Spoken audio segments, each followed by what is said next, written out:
Ago.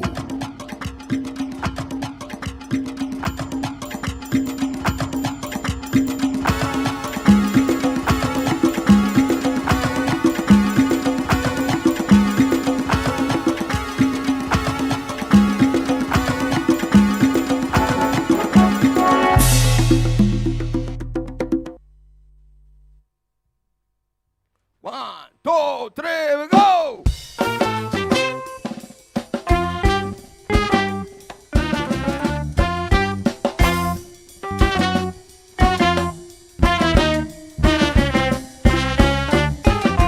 Oruko wabe, wabe. Oruko wabe, wabe. Papa ko wabe, oruko waba, wabe. Oruko wabe, wabe biam. Aha, oruko wabe, wabe biam. Papa ko wabe, oruko waba. Okay, see that there. If you don't say matter. What time I want me to find it? Now what you not say? Yeah. What did you go no profit? What he me to go more? Person there, you bad the kura. Coming from all yeah, you Papa, Papa,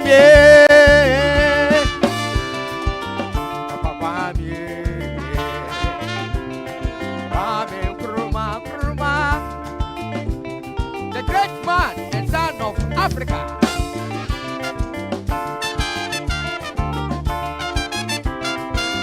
Kwame Nkrumah, Nkrumah, Nkrumah.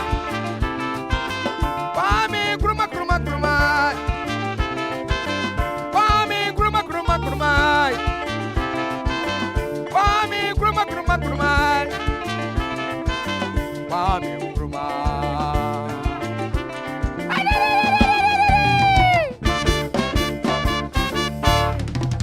Oruko wabe, wabe.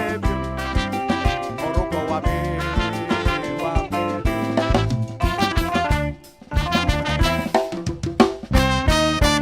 Yay! Oruko wabe, wabe. Oruko wabe, wabe.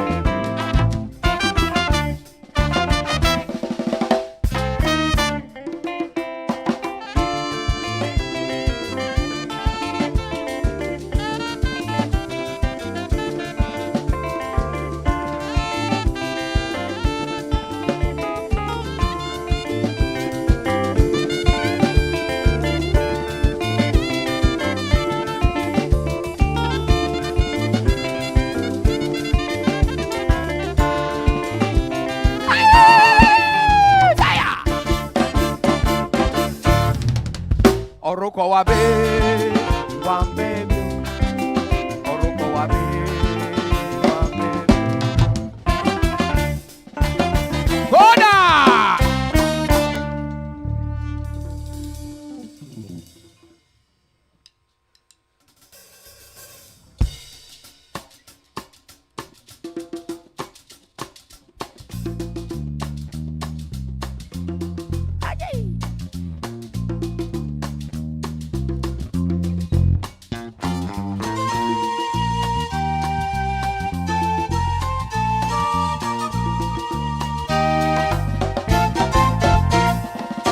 Mama, give me your daughter. I go marry him. Mama, give me your daughter. Mama, give me your daughter. I go marry him. Mama, give me your daughter. She go be my own. My own, nobody's own. She go be my own. My own, nobody's own. She go be my own. Are you sure, baby, that when I come to you, no one will fight me and say you are hurt? Are you sure, baby, that when I come to you, no one will fight me and say you are hurt? Because where I am, that's also wahala. I don't want to enter to another wahala. Because where I am, that's so wahala. I don't want to enter into another. Young boy, mama, give me your daughter. I go marry him.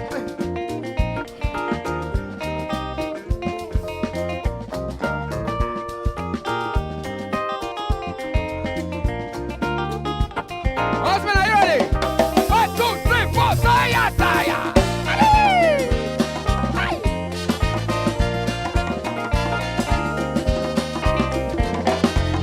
One more time.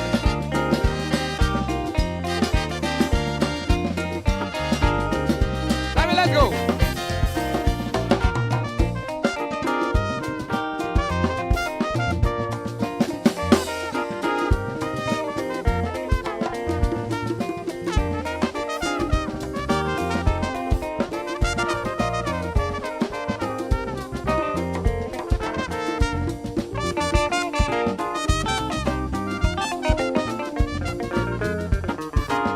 All right.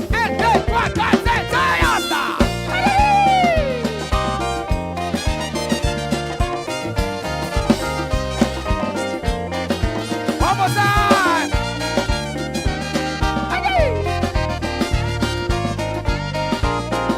To the bridge. I said, "Better word, all day. Better word, now my soul, yeah. Better word, all day. Better word, now my soul, yeah."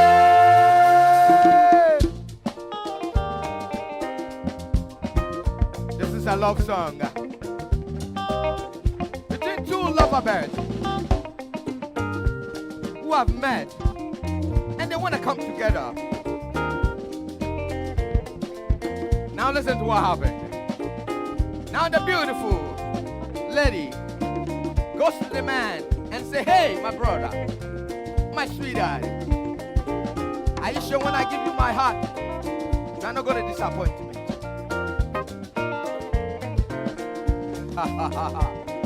I love you, so I want to be sure that when I give you my heart, you're not going to disappoint me and make me feel I'm no one.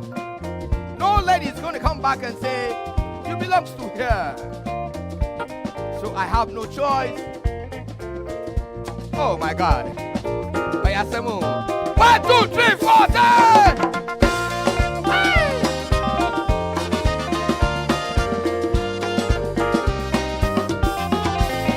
One more time.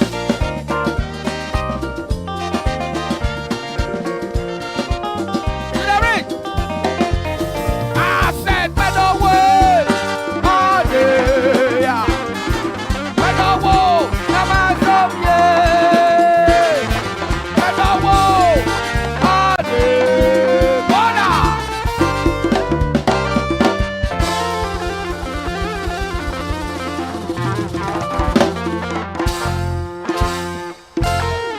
All right, so we are in Ghana month, and we want to tell everybody that, hey, as a worker, you need to do what you have to do. Don't sit there and say, "I no go mind." I no go mind. Are you ready? Band, are you ready? Yeah. All right. 1, 2, 3, we go. Government work no be my own. I'll give myself. Make I do what in the hole they go. As long as I go see money, I no go mind at all. I no go mind. I no go mind. I no go mind. I no go mind. I no go mind. I no go mind. Government work no be my own. Make I do what anyhow they go. As long as I go see money, nothing go concern me. Make I do what anyhow they go. Because them go pay me. I don't go mind anything where they happen. Whether I come to work early or not, whether I delay or not, I go get my money. So I don't go mind. Husband, are you ready? 1, 2, 3, 4, say!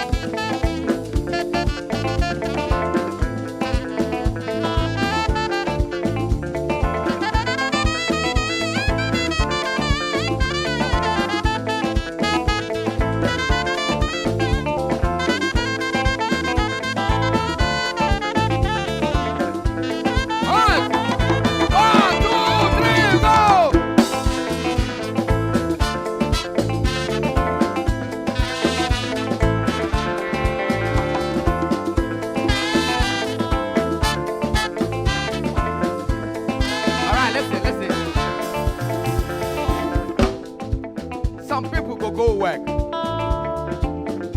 Because he say Facebook full everywhere at work. WhatsApp, na wahala. Instagram, they are always on Instagram. They are not doing what they are supposed to do at work. They are just relaxing, watching YouTube. Because they know at the end of the day, their manager will pay them money.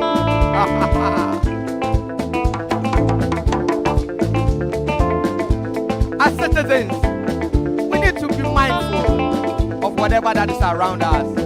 Don't go to government work and say you know the mind.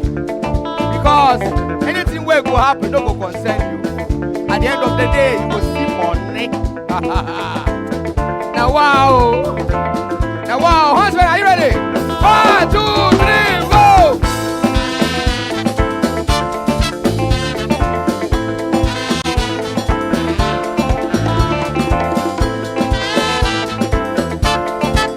Leverage, are you ready? 1, 2, 3, go!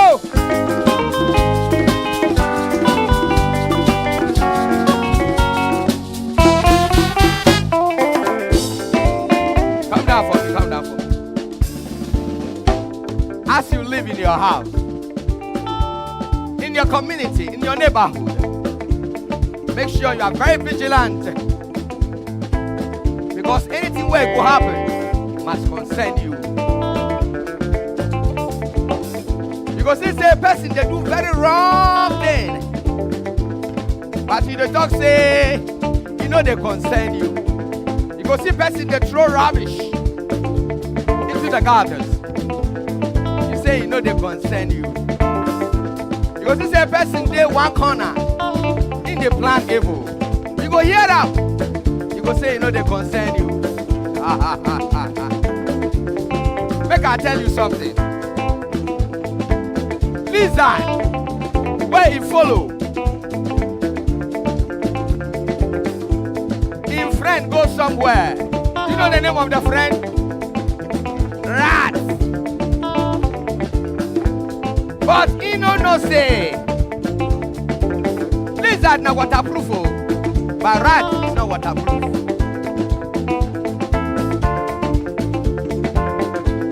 Rat where follow lizard, go inside rain. He no say wahala. They wait for her. 1, 2, 3, go!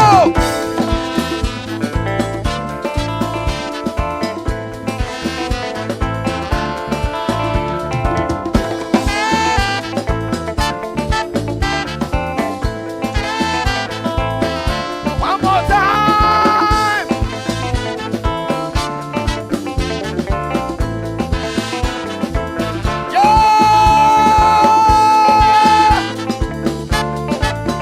We are going to the bridge. Are you ready? 1, 2, 3, go!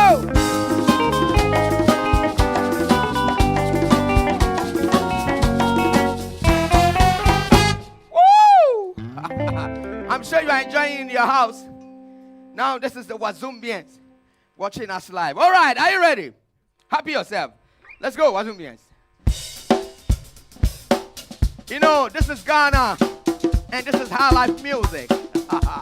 This song is called Happy Yourself. Hey!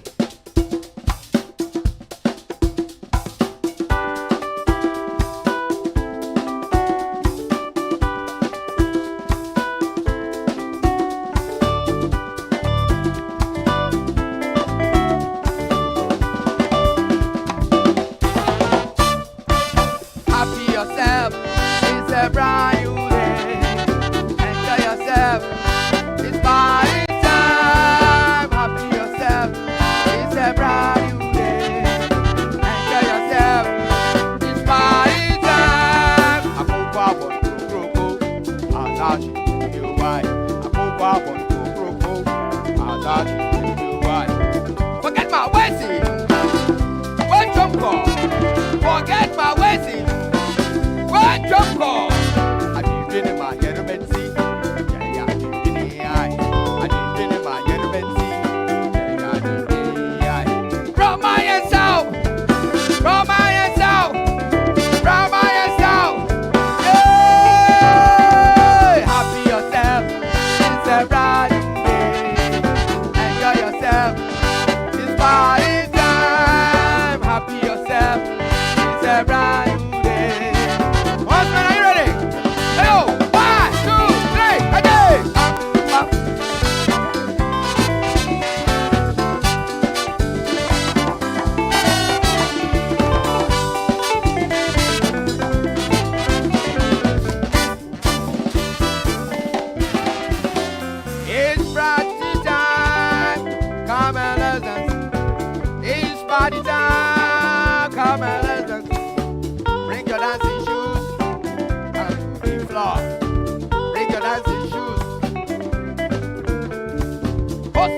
brother, lady.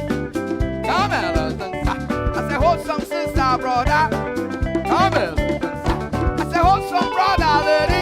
It's party time. Happy yourself. It's a brand new day. Enjoy yourself. Party time. Happy yourself. It's a brand new day. Enjoy yourself.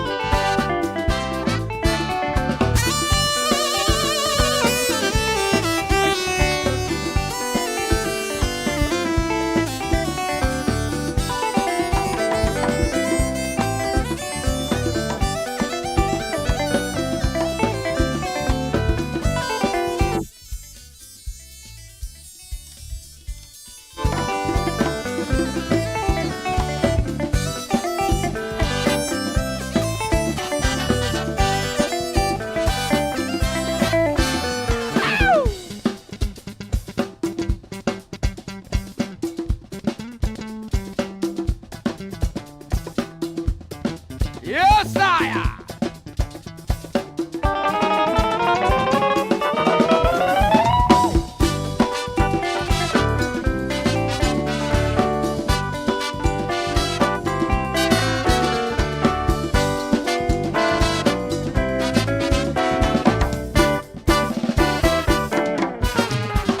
It's party time. Come and listen, sir.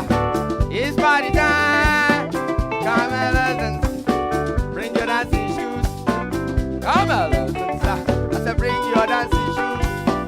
Come and listen, sir. Who's some brother, lady? Come and listen, sir. I say, who's some sister, brother? Come and listen, sir. I say, who's some brother, lady? Come and listen, sir. I say, who's some sister, brother? It's party time. Happy yourself. It's a brand new day. Enjoy yourself. It's party time. Happy yourself. It's a brand new day. Enjoy your husband. Are you ready? 1, 2, 3, we go.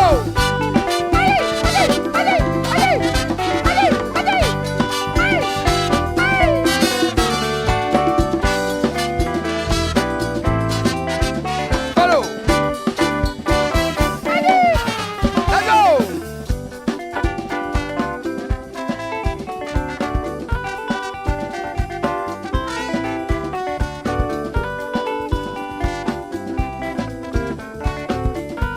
Jerry, give me something. Stand by.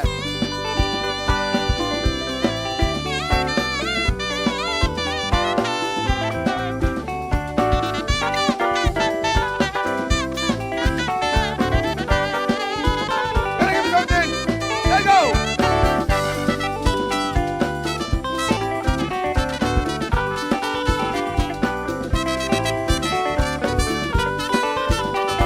All right, let's go. Let me hear something.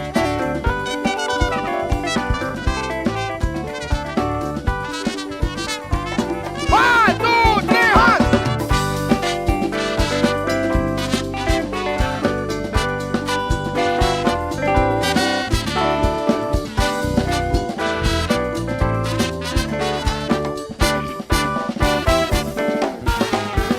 It's party time. Come and listen. It's party time. Come and listen, sir. Bring your dancing shoes. Come to the floor. I said, bring your dancing shoes. Come and listen, sir. I said, hold some brother, lady. Come and listen, sir. I said, hold some sister, brother. Come and listen, sir. I said, hold some brother, lady. Come down for me, come down for me. It is party time. It is party time. It is party time. Huntsman, are you ready? Party time. 1, 2, 3, we go!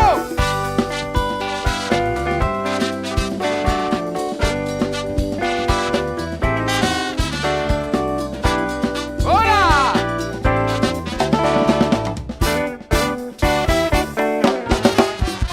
Yeah! Thank you. Absolutely brilliant. Absolutely wonderful. It's party time. Banana. No, they did No, it's the Wazubians, man. Absolutely breathtaking. And of course, on the holidays, the Wazubian way or no other way. No, we for bring them again. No, we need them. They will come We finish need the them. thing. We you know. need them. We The need way they them. start We need the them. thing, they have to continue in that. Too much in that energy. way. Too much energy. Unbelievable. And it's the way to light up your holiday. Yeah. Good morning and welcome. This is Breakfast Daily here on Channel 1 Television. I am Nanatufu Obuate. My name is Jude Duncan, and what an exciting way to start your morning. A very relaxed morning, we can say. Yeah. It's how we like it, you know. Charlie, all work and no play. You know, I was actually checking out the Wazumbians, right? And I was really interested in seeing their background. And I realized that they actually won an award in the US in 2022. Yeah, 2022, yeah. You know, I think it was an African Peace Award in North Carolina in the US, right? So maybe later on the show, we'll hear more from them. Yeah, definitely, we should. I mean, if you're performing like this, you should be picking up awards, right? So definitely we'll be having a conversation with the Wazubians later on the show and talk about conversations. We have interesting conversations on the show for you today. So we'd like to entreat you to stay with us from now all the way up until 11 a.m. And of course, we'll be stepping into your communities. We'll be giving you some updates, some information, some entertainment, which of course we've started with. So please do stay with us. Remember that the show is interactive. We'd like to hear from you. Send us your thoughts, your comments, your contributions via the WhatsApp number on your screens. You can join our live feed on our socials. We're streaming live on Facebook. We're streaming live on YouTube. We're very interactive on X, formerly Twitter. We're engaging on Instagram. And we have some exclusive video content for you on our TikTok channel. So please do well to like, to subscribe, to follow, to share, engage our post, all right? And always remember to drop a comment. We'll be engaging you on socials. Amazing. And by way of information, we also want to remind you that our Heritage Month, you know, is still ongoing right here at Channel 1 TV. It's been exciting so far. So many things we're learning, so many things we are getting to know about our history, our tradition, our culture, everything that makes us uniquely and very importantly, proudly Ghanaian. So it started on the 1st of March, actually on the 25th of February, where we had that really, you know, amazing launch. The super launch. Unbelievable stuff, you know, beautiful characters evening. Coming, you know, to the fore. So Philip was playing Asantwa. Yeah, and Philip was ni kwabna boni. You know, I think I could say I was Ashikinshan. Yeah. You know, now the day Ashikinshan. Yeah, now the day Ashikinshan. Oh, Charlie. And then Steve was playing it from absolutely beautiful stuff. Evening it was. Yeah. You know the funny thing about Ephraim Amu? So I remember when the whole Achimota Rastafarian thing became like very prominent, right? You know, Bernard did an editorial on Ephraim Amu, and he went deep into the works he's done. A lot of people appreciate his music, right? And the fact that he was, you know, he had a music background. But a lot of people don't know that in that he was also like an activist, right? True. So through his music, he was speaking against like injustice, you know, the ills of society. Exactly. So the stereotyping. See, I was so excited that we got an opportunity to celebrate, you know, people who've started a cause, you know, on whose wings many other people are now running on. So it was really interesting to see. So we are celebrating the month of March. We are celebrating our music, our tradition, our culture. Of course, we have a lineup of conversations we started off. Bernard started the conversations in the first week of March. Frema took it on, looking at our music. You know, this time around, we want to also look at our food. And Apioko, Sarah and Abiashon will be helping us with the conversation for today on indigenous food staples, right? We'll be on radio at 9 a.m. That's the City Breakfast Show. And at 10 a.m. on Breakfast Daily, right here on Channel 1 TV. And Dr. Mrs. Alberta Bonzi Simpson, who's a senior lecturer at the Department of Hospitality and Tourism at the University of Cape Coast, will be Apioko's guest today. So it's packed, it's fun-filled, it's exciting.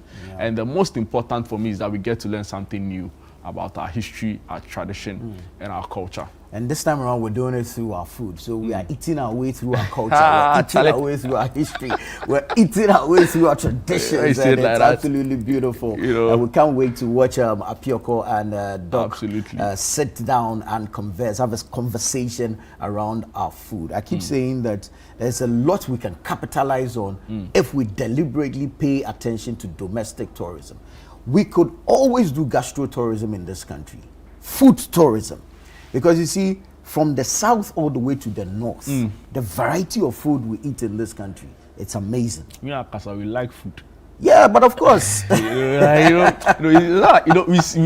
we celebrate food. We should. And it tells in our festivals, right? So for example, if you go to the coastal areas or Ga communities, so the Homowo festival, a key part of it is the Popwe that they use. You go to other parts. There's that hunting for a deer and all of that. So, but I mean, it's important. And so we should capitalize it. We should be able to package all of this in a way that it's attractive. It's a sellable, okay, so that it attracts. Listen, Jude, I tell you what, we traveled around this country in 8 days, 14 regions in 8 days, and we've done this over 10 years. This year was our 10th anniversary. And it's like when we come and we push, some changes are made. However, it is not sustained. And so by the time you're going back the next year, it's like zero work. Can you give me like practical examples? So roads leading to tourist sites, most of them deplorable states. Now you see, if you want to stress me before you treat me, then it's zero work. There's no point. I get what you mean. You get it. We did a Volta food fair last year, not this year, last year. And like as part of the Heritage Caravan, it was amazing. Like the variety of food in the Volta region alone, you could stand at one place and eat about 15 different meals. Just try a little bit of some. And you see, you have the main meal, you have the local snacks, you have the local drinks, all of which can be put together and sold as a tourism product. And this is serious revenue we are overlooking. Yeah, I feel I completely feel you, and it's in a way that a lot of people or other cultures don't have. Right, so we need to leverage on that, and the truth of the matter is that they taste very good as well. It's like and we should also be minded about the next generation.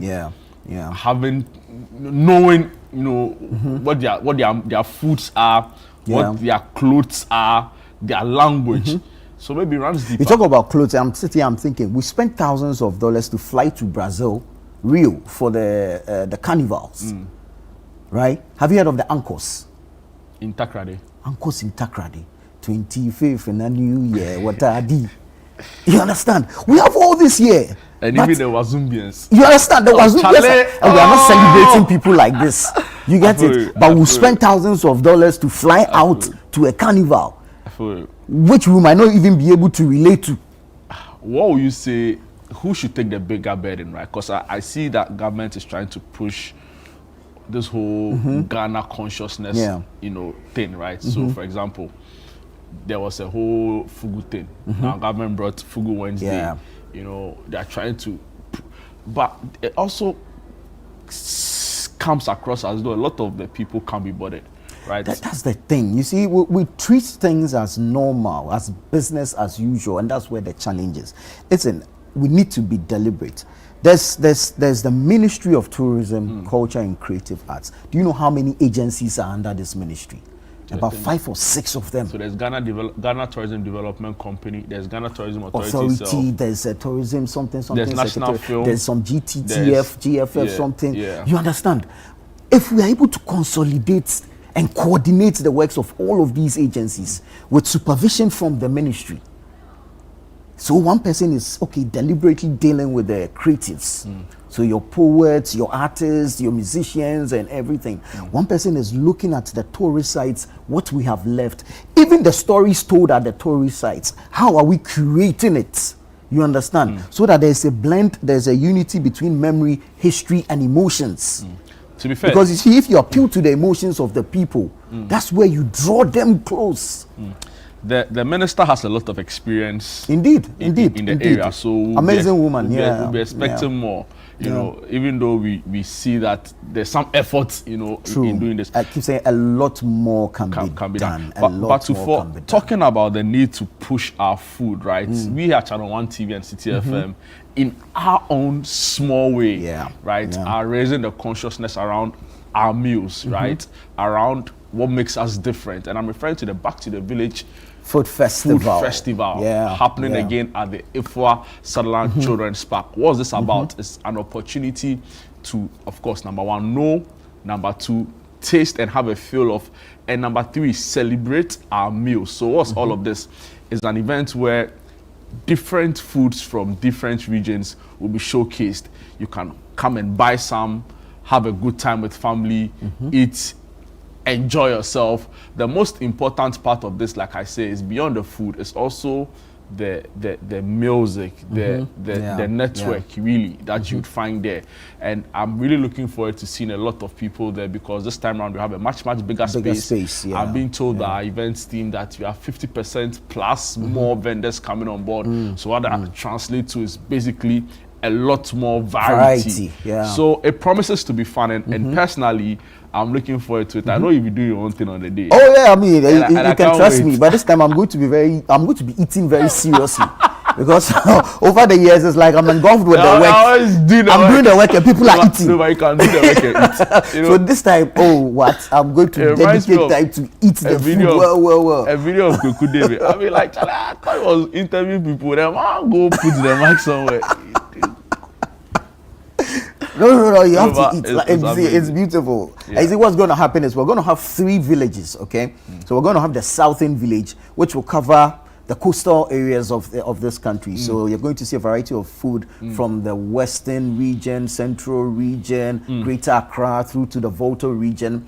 Then we'll bring you the Akan village, where it covers more like the middle belt. So the Ashanti, parts of the eastern Ashanti, the Bono East, Ahafu regions, all the way to, if like, the lower parts of the Oti regions and all. Then we'll bring you the northern village, okay? So from up Dambai all the way up to, if like, the Paga border or Kulungugu. Do you know Kulungugu? It's funny because, like, the way you're describing the Volta thing, right? If the Volta region alone, I don't even think Oti was part at the time, last year, when you had a food fair there. It was only the Volta region. It was just the Volta region, not Volta and Oti combined. So just the Volta region. Can you imagine if we are going into, like, the upper east region, the upper west, Savannah? That's a lot. Northeast, north. It's a lot to take the variety is amazing, oh. There's no bad meal. Yeah. There's no bad meal. Like, it's just, you may not be used to it. I judge people eat apapransa, but that's why would you do that? I judge them. The thing that kills me. You're not accustomed to it. That's the thing. They're going to bring some big crab. The blue and orange. Now it's called 2 fingers. You do 2 fingers. You see where the big claw is? 2 fingers. I feel like they pretend to enjoy apapransa, honestly. Listen, you don't appreciate it. But why would you eat apapransa? Jude, why would you not eat apapransa? Because it doesn't look. You need to explore more. You need to explore more. If you tell me, there's this one I ate last year. I think it was okra soup. It was oilless. Okay, the oilless okra soup. I'm not the banku guy, but like fufu solid. Yeah. Omutu and your palm nut solid. Yeah. A thought. Yeah. Sentimental value, so solid. Charlie, you sit down, it's apapransa. Oh no, I judge you. Value of apapransa. What value, Charlie? Apapransa is royalty, and that's why the king crab sits on apapransa. Apapransa is royalty. It's a king crab that sits on apapransa. What are you talking about? If you are fortunate to have a hairy crab, boy, it's amazing. I feel like people pretend to enjoy it. No. Apapransa is actually amazing. Sure. You see, you are limited. That's the thing. You are limited with what you've eaten and what you eat. The other day we sat here and spoke about Tribune Inquiry. It was the same reaction from you. You see, you need to explore more, Jude. See, we went to I think 3 years or 4 years back. Yeah. In the Volta region again. Have you heard of Totok Papa? I've heard people make noise about it. Bro. But again, if you take me back to the Volta region, man. If you never food Totok Papa, I'll watch you twice. Totok Papa. And don't hear yourself in Gan. Yeah, it's not a Gan word. You understand? Just enjoy the meal. You see, when you whip up the okra like that, you might need a pair of scissors to cut it off. Incredible stuff. But honestly, see, food has like appealing value. True. Some food, True. you know, you look at it, the presentation alone will get you attracted to the food, right? Toza solid, wache, even like Gary and Bees, you know, but maybe somebody should just show up a picture of Papa Prancer so you know what I'm talking about. Like there is no aesthetic value and even taste value to Papa Prancer. Maybe you should wake up to the reality that you are missing out on a lot. Give me fried yam, give me boiled yam, and contomere. You see Papa Prancer on the screen. Like if I remove the how crab, beautiful Papa Prancer is. Charlie, what is this? I see that small dry fish. If you get small on it. What's the aesthetic value out of a 10? What do you rate this? Are you rating the taste or the look? No, let's look at it. But the look before the taste. No, but the food has to be appeasing to you. If you go and see some, the food has to like this. Do you know how many foods don't even look good? No, or their names don't even sound good. It's a Prancer, but like, Charlie, like, dude, you have a problem. I feel like people pretend to enjoy it. Dude, you have a problem. I think you are westernized. You need to come back home. Maybe. You need to come back home. Maybe some vendor who does a Prancer should bring some. Let me eat. Come back to your village food festival. Listen, guys, it's happening on the 28th and the 29th of March 2026 at the Ifua Sutherland Children's Park, 10 a.m. to 6 p.m. each day. And this is an assembly of indigenous Ghanaian foods. All right, it's an assembly of indigenous Ghanaian foods. So we are eating our way from the south through the middle belt all the way up to the north. And you should be there. Your TZ will be there. Your correct original wache will be there. Some people will even be doing angwamo. Now you talk about the soups. Your bunu, your benkwan, your katin kwai. Charlie, you know rare kwai. Everything will be there, you understand? Then you're coming kekena with your United Nations protein. You understand? So there's some octopus somewhere, there's some shrimp somewhere, there's fried fish. You understand? Charlie, don't miss out on this. This experience, sharing it in some way. Yeah. I can't describe it enough to you. You need to be there to live it. All right? I mean, imagine, just think about it. Literally eating your way around Ghana. Literally eating your way around Ghana. So you can decide to go to the northern village and start from there. But see, you don't eat too much at one spot because there's a lot. So just a little bit. You take some TZ, then you take, the local millet drink, the zunkum. You understand? So you take small TZ and your ayoyo, the ayoyo kwai. The good thing you understand? The good thing is that, you don't have to eat everything there. So I'd really advise that you can bring like bowls to buy, send home. And later at your own convenience, you can eat it because there will be so much on display, like particularly the snacks. I was introduced to Adunle at the 2 years ago at the Back to Your Village Food Festival. It says it's called Monkey Tail. It's made of millet. You didn't know Adule? It's okay. Wait, no, which Sunday school have you been going to? It's okay. Dude. It's okay. So Charlie, and I was like, whoa. These are really nice snacks to have, So I'm really looking forward to it. The point really is that you can buy in bulk and send home. True. A lot of people actually do it, and it serves them all. The truth also is that, to be fair, some of our meals are very difficult to prepare. Indeed. So it's not like your everyday type of meal. Exactly. So and that's why we say back to your village. Yeah. You see, you're busy with Accra life. You're busy with work life. You don't have time to go to the kitchen. You're not going to peel cassava or cocoyam. It's long. Come, we have amazing vendors who are going to serve you some of these foods, and it will take you back. You see, sometimes it's the nostalgia that comes with it. Yeah. Charlie, you are eating the thing and you are thinking about when you were a child, when you had some cloth tied to your waist and you were running about, and your mother will shout, Mensa! Oh, Charlie! The food is ready. What are you looking forward to the most at the festival? Listen, I think this time I'm just going with an empty stomach and an open mind to try everything that I have not tried before. So, but it's not possible. It's not possible to try everything before. As much as I can. Okay, I'm not going to do anything that's already. We know that is no. Yeah. I'm just going to be adventurous enough. Like wagashi. Wagashi, you understand? That's the cow, the fresh breast milk. I don't know. And they have a way. It's made from fresh milk from the cow. And they fry it. They fry it. You understand? Yeah. All these things, you need to come and experience it. And you see, the catch is that some of these foods will be cooked at the venue. That's so you get to experience the process, the preparation and everything. And on the side, there will be a grill's corner where you see the grilling of meat, how it is prepared, the marination and everything.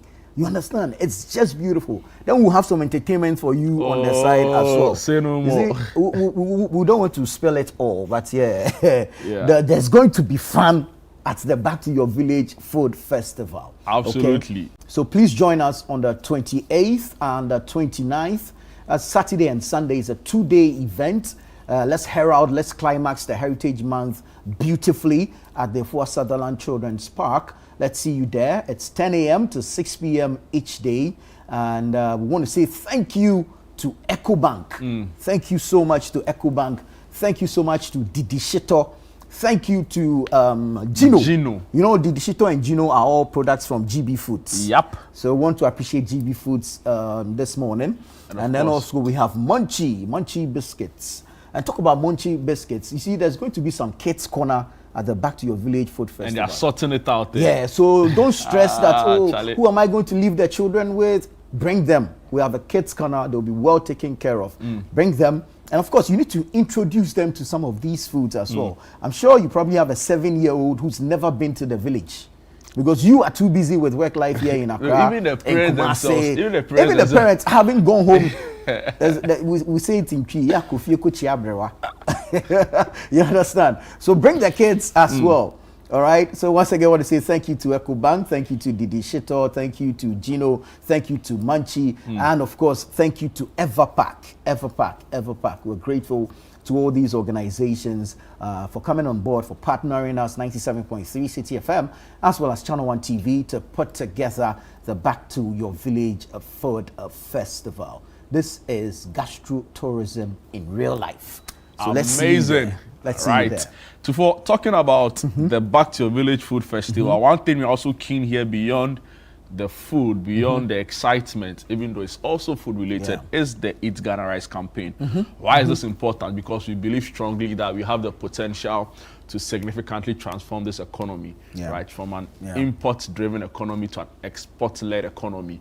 And we believe that if we buy from the local rice farmer, we create jobs here in Ghana. True. So in as much as we want to push our rice, it's also to transform our economy. And the point is that we believe strongly that Ghana Rice competes favorably with every other rice brand in the world. So let's all join hands to make a difference. It's a conscious national decision. I say it's a patriotic decision, really, if you buy made in Ghana rice, because the point is, if you buy from the foreign brands, you're creating jobs for those countries, right? But if you buy here in Ghana, the money stays here. So let's all be minded to support our local farmers. Let's eat Ghana rice, because it actually tastes better, right? So it's ongoing. And I want to say a big shout out to Agri Impact Limited, the MasterCard Foundation, and of course the 24-hour Economy Secretariat, led by Gusi Obudum-Tano. Guzi. Oh, Charlie. Guzi. Some people, Charlie, the country, we see some people. Oh, yeah. We have some sharp minds in this country. Charlie. Major guy. Yeah, so, yes, it's happening. Of course, it's broadly supported by City FM and Channel One TV, pushing this really important initiative. So, and we're doing it in partnership with the Agri Impact Limited, the MasterCard Foundation, and the 24-hour Economy and Accelerated Export. What's your favorite Ghana rice brand? That means I'll be pushing a brand against another. Oh, maybe your favorite is not my favorite. Yes, but you see, all of them made in Ghana rice brands are amazing. We did the Agri Fair. The last one was in November of last year, and we saw the variety of made in Ghana rice brands. It was beautiful. Just last week, the Agrotech Fair by the Ministry of Trade, Agribusiness and Industry and the Ghana Exim Bank happened at the Independence Square, and you should have seen the variety of so there are so many Ghana on the market. Absolutely, so quality. Many. The choice is just yours to make. The choice is just another thing I'll even say is like their packaging and their branding has improved so over significantly. The years, quite significantly. To be fair, even like their packaging feels much better than some of the other rice brands we hold very dearly. So I think that we need to make this national decision, and we'll be better for it. Yeah, and of course, we need to push an agenda as our own, because anytime you buy made in Ghana rice, you are actually supporting the livelihood of Absolutely. the local farmer. You are helping that local farmer keep their kid in school, and of course, you are supporting and helping to sustain the local economy. So let's eat Ghana and let's build Ghana. Amazing. Yeah. Now, Jude, you know, if we move from the Heritage Month, which is the month of March, we enter the month of April. And often than not, within the first week of April, you have the Easter celebrations. True. Okay. So for us as Christians, we believe in the death, the crucifixion, the death, the burial, and the resurrection Preach, my brother. of Christ. Preach, my brother. And that's why we celebrate Oh. Easter. However, unfortunately, it's not everyone that gets to revel, that gets to be part of the celebrations. And this is not by any fault of theirs, but as fate will have it, they fall on the, if like, not so privileged side of things. And that's why every Easter period we come to you, cup in hand, pleading that you help us embark on a project we call the Easter Orphan Project. Our quest and our mission is simple. We want to feed, we want to maintain, we want to support. So once again, this Easter, on Easter Monday, that's the 6th of April, we're embarking on the Easter Orphan Project, where some selected orphanages in Ghana will get to benefit from your benevolence, your kindness, your generosity. We're appealing to you to support us, to help feed, support, and maintain some of these orphanages. And it's just exciting to see and to engage some of these inmates of these orphanages, and the level of brilliance you come across. Mind-boggling. It's that's the word. It's mind-boggling, Jude. And sometimes you wonder why it had to be this way. Yeah. But of course, we are not God. We do not get to pick and choose like that. But what we can do is to offer our widow's mite to support some of these less privileged brothers and sisters of ours. And so we're pleading that you help us. We've done this over the years. We've even adopted some, if you like, hostels, some wings of some orphanages across the country. But we have not done this on our own. It's been your generosity, your kindness, the love and support of our viewers on TV, and of course our listeners on radio. We know that when we come to you, you will support. And we believe that with your support, we can put a smile on the faces of some of these orphans. We can light up the world of some of these inmates of these orphanages. So once again, donate to us: milk, sugar, rice, detergents, just name it. Whatever it is that you can support us with, please do so. You can do walk-in donations to us. Send it to our front desk for radio. That's 97.3 City FM at Adabraka, just behind the police station. Or you can bring it to Channel 1 Television. We're located at number 5 Oula Hansen Lane at Tesano here in Accra. You can send a Momo via the number 0550 900 006. 0550 900 006. No amount is too small. It will go a long way to light up the world of a little orphan out there who actually needs our help. So let's do this together for the Easter Orphan Project 2026. So we are feeding, maintaining, and supporting. Right? Yeah. Solid. Yeah, 3 pillars. That's what we want to ride on. To feed, to maintain, and to support. So it's not like a one-off. You go make a presentation or a donation and then you leave it there. Because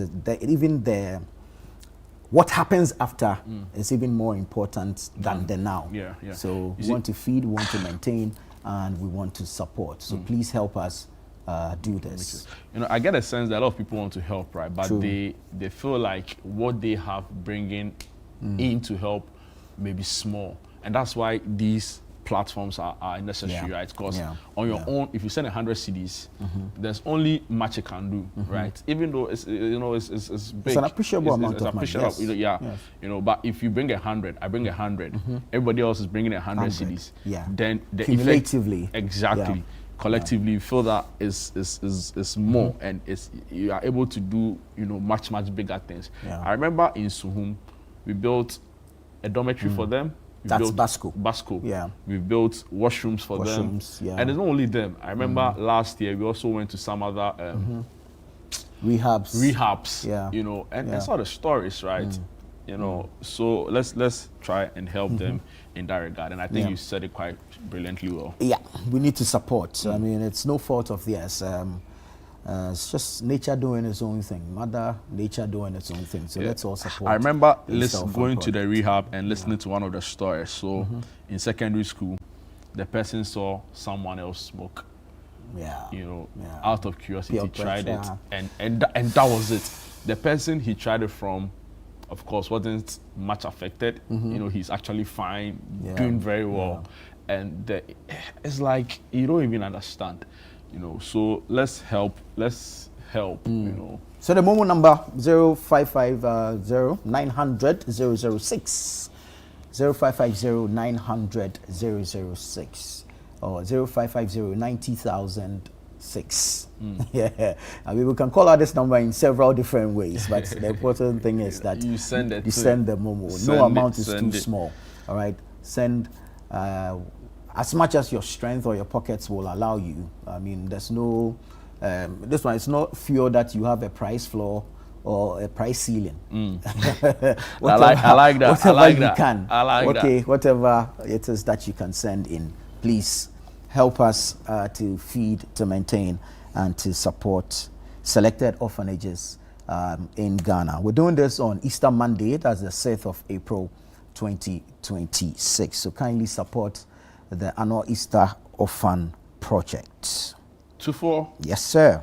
Very briefly, maybe we should just run through some of the big headline stories as being reported. And I'll start off with the citynewsroom.com. Okay. Big headline story. Artist Ibrahim Mahama cancels global lectures over assault injuries. Moving on to some other stories. Ignore Momo payment request for medical screening. Interior Minister warns you cannot run an economy without crisis. Former Finance Minister said Tekbe with that one. Middle East crisis. Ghana must strengthen long-term energy security. PHDC. Deeply troubling. Tourism Minister reacts to an alleged Ibrahim Mahama assault. The President Mahama heads to New York for the UN address on slavery remembrance. And government Mrs. T-bill targets by 1.3 billion Ghana cedis as yields increase slightly. In Infansiman, the MP has commissioned a health facility to serve 13 communities. Wow. And in Gary as well, dusty roads for 40% spike in pneumonia cases. And that's coming in from their member of parliament, who's a medical doctor, Thomas Anaba. Yeah. Finally here, we have only 2 teachers. Mafiseva head teacher appeals for urgent posting. And these are the big stories on citynewsroom.com. 2 teachers. In a whole district, can you imagine? I can imagine the population that 2 teachers are serving. You see, these are the things that get me on my wrong side. We have a situation like this: 2 teachers serving an entire district, and then we sit here in Accra and contract sums. I mean, grow over a period. They will tell you that they are doing variations and whatever, and before you know, they've doubled and tripled the contract sum. But anyways, let me. It's a holiday. So, it's a holiday. It's a holiday. No, it's a holiday. You know what will cool me down? What Tishi? You know what Tishi? The kinky. Yeah. Let me take you to Channel One TV, channel1newsonline.com, channel1newsonline.com. Interior Ministry warns applicants against fake SMS ahead of medical screening. Interior Ministry warns applicants against fake SMS ahead of medical screening. His Excellency the President, John Dramani Mahama, to address UN on slavery, remembrance, and reparations. Ghana must prepare for shocks amid escalating global risk. That's Seth Tekbe speaking there. I can't sleep. I struggle to speak. Ibrahim Mahama after Tamale assault. Tourism Minister condemns alleged assault on Ibrahim Mahama assures action. Then you have Swesco, that's the Swedru Secondary School. Swesco concludes landmark 67th anniversary with renewed call for development. So the Garu MP is here also saying that contractor is back to complete work on Dusty Road. Okay. STU records rise in female engineering enrollment after 20% fee rebate. That's some good news there. Prison experience drew me closer to God. Guess who? My wild guess would be Agrada. Thank you. Oh, Lord have mercy. God. SIM re-registration. Government introduces OTP verification to curb fraud. Woman to undergo psychiatric assessment after viral video of cooking with feces and urine. Charlie, can you imagine? Did you see that video? So I've not been able to bring myself together to see it, and I'm not sure I would. But I've seen that the minister has acted swiftly, and the gender minister exactly, and is on top of the issues, and hopefully you are able to get to the root of it. If it means that some sanctions should apply. It's troubling. Some way. That it spices. Good up. Feces and urine. It spices. And what breaks my heart is the fact that you're going to feed your kids with this food. It's mind-boggling. So yeah, I think the psychiatric assessment is important because I don't see a sane human being doing this, no matter how poor. I don't know. Yeah. I don't know. It's important that that is also conducted, right, to ascertain her mental fitness. Because, like you say, I agree. I don't think it is no cancer. I don't know. No. Then let's eat the gari raw. Let's find some raw cassava. Doesn't make any sense at all. But you want to cook food with feces and urine for children to eat? Doesn't make any sense. I'm not sure. 2-4. You have any more stories? I have 2 more, and then I can come back to you. Over 100 foreign nationals jailed for illegal entry into Ghana. Over 100 foreign nationals jailed for illegal entry into Ghana. That's serious. That's serious. We need to look into the story. Over 100 foreign nationals jailed for illegal entry into Ghana. So we need to look into it, find the period. A flower border, Charlie. You have to be, we have to be very honest with ourselves. Listen, do you know how many borders we have? Is there even one Akanu? Listen, you can count the official ones, but do you know how many unofficial points of entry we have? You have to be. You know the porous nature of our borders across this country. You have to be very, very serious. Yeah, when someone says he's going to do a fence, a wall somewhere, you are sitting here complaining. You have to be. You can actually stand. I've forgotten the name of the town, but in the Volta region. In the Volta region, you can put one leg in Togo, one leg in Ghana. At the Paga border, it's the same thing. You can stand in Burkina Faso, you can stand in Ghana at the same time. How about Elubo? Elubo, because of the level of, if you like, development at the border, there's a span. Yeah. So yeah. There's a no man's land. Yes, something of a sort. Oh, even at the Burkina border, there's a no man's land, but there's a diagonal demarcation. Okay. So you can actually put 1 foot in Burkina and put 1 foot, 1 foot in Ghana. Yeah. Interesting. Yeah. 2-4. Yes, sir. Graphiconline.com. the way you're behaving. The Kolebu CEO has been speaking, right? And he says that no patient was placed on the floor. Kolebu CEO responds to viral video. Yeah. In fact, we've also seen that other media outlets report that it's alleged that it could be an AI-generated video. But the generators of the video have come out to debunk that. I think it was a blog, 1957 News, that captured that thing. And they say they are ready to take on the Kolebu CEO to prove that it wasn't an AI-generated video. So that is also there. For President Mahama heads to UN to champion reparatory justice. Afram Plains host first Farmer Services Center. Brazil backs Ghana-led UN push to declare slavery gravest crime. Yeah. Now, for this news headline came over the weekend, but it's still trending here, and it got a lot of people talking actually. Jehovah's Witnesses ease rules on blood transfusions. You know, it used to be one of their doctrinal pillars. Yeah. And now they relax the rules on that. It's not everyone that's too happy with this, because there are people who refused chemo, there are people who refused infusions, and today are dead. So what happened to them? What happens to their families? People have lost relatives based on these doctrinal differences. Exactly. And now you are easing it.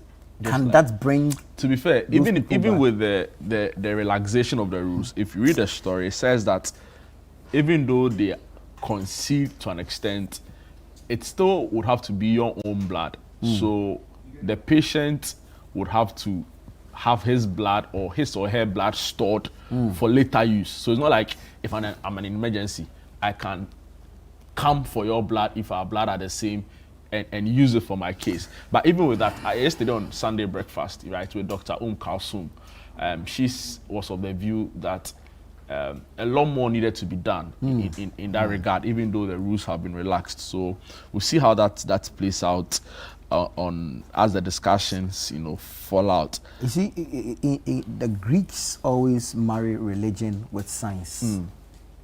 But for us, for some strange reason, I don't know, it's just a religion. Yeah, but Jehovah's Witnesses actually is like, didn't start here. I think it's somewhere in the Utah, right? Yeah. So they have 9 million members worldwide. But they, to be fair, they also have a very significant population. Oh, they do. And we would not sit here and want to undermine or underestimate them at all. Not in that regard. But I keep saying, I mentioned the Greeks because when they put religion on one end, they test it with science. And it has been beneficial to them, even from times past. Yeah, but they say faith, Jidi Koko. That's why somebody is sitting somewhere with some beard selling sobolo and it is killing people. The point really is that even the Bible admonishes us, right?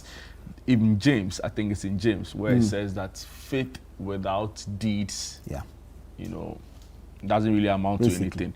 So you have faith, but you follow it up with deeds, right? So you have faith that ultimately healing comes from God. But how does the healing come? God uses the wisdom he's given doctors, right? So you can pray for healing. As the human vessel. Exactly. Being used by God. No, we first start church. I think we should. Charlie, senior pastor, junior pastor. Charlie, we go take tight. And the day Davis will lead the offertory. Charlie, I go make him chief. You say, what I go put it financial officer. Yeah, chief financial officer. He go count the money for you. CFO, chief financial officer. Then Jake will be head of instruments. Yeah, no, Jake will lead the musical department. Yeah, Charlie. I understand. You see, Roger, he gets some. Roger will handle the ushering department. No. Why not? No. Roger Brooks. No. Ushering department. No, he's my brother, but no. No. The way if you watch like the swag for the. No, you go make the church appealing, but so wait, All right. The way you go watch some people, you go collapse the church. You go intimidate them with your looks. We go get tight. We go make money, Charlie. Anyway, so these are the big stories on graphiconline.com. Maybe finally here, the health minister is also in the news. It says, adhere to admission quotas or face sanctions. Health minister to colleague principals. And there's a bank fraud in Kaswa. The suspects have been arrested months after unauthorized withdrawals. Right. So there's a lot of stories online. Go to channel1newsonline.com. Go to citynewsroom.com. You can get details of these stories as well as several others. And you can also download the Channel One News Online app from the Google Play Store. Install same on your device. It's quite simple to use. The interface is very user-friendly. You shouldn't have any challenges navigating it at all. So download the Channel One News Online app from the Google Play Store, install on your device, and literally have the news in your palm. Okay? It's that easy. Channel One News Online app is hosted on the Google Play Store. Download same, install same, and you have access to the news. It is relevant, it is factual, it is accurate, it is timely. So do well to go download the Channel One News Online app from the Google Play Store. But you're watching Breakfast Daily here on Channel One TV. We take a break here. When we come back, we have a lot more in store for you. So please don't go away. We'll be right back.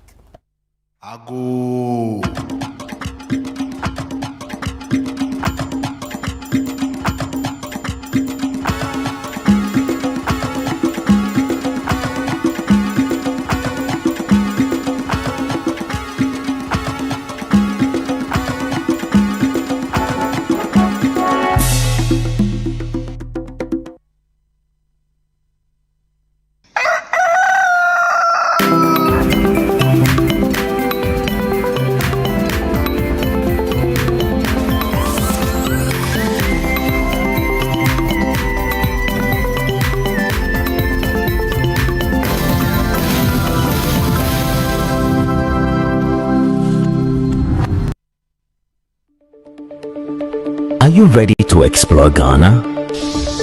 A land of rich heritage. A land alive with culture.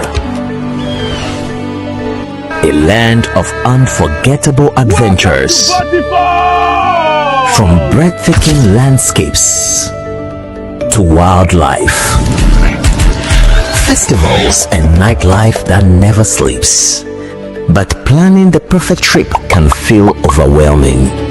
Now, everything you need is in one place. With Ghana Tourism Marketplace, you can book hotels, discover tours, rent cars, connect with expert guides, and explore destinations across the country. You can also get tickets for amazing experiences like Movie in the Park at Platinum Bay Hotel, Uncle Ebo White Theatre shows, Kwame Nkrumah Memorial Park visits, and more. So go ahead, plan your journey and experience Ghana your way.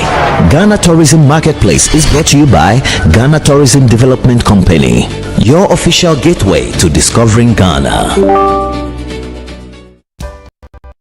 In my line of work, a confident smile is everything. Kel Charcoal Toothpaste keeps me on top of my game and ensures my smile is always radiant and bright.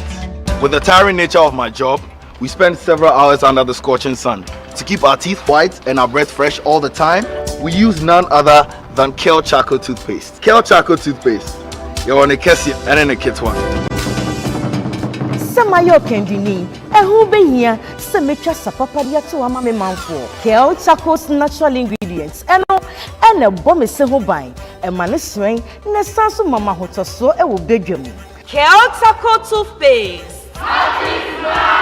Choose Kel Charcoal Toothpaste for anti-cavity, whiter teeth, and fresher breath all day. Available in 80 gram and 150 gram. Grab yours today. Kel, happy smile. This advert is FDA approved.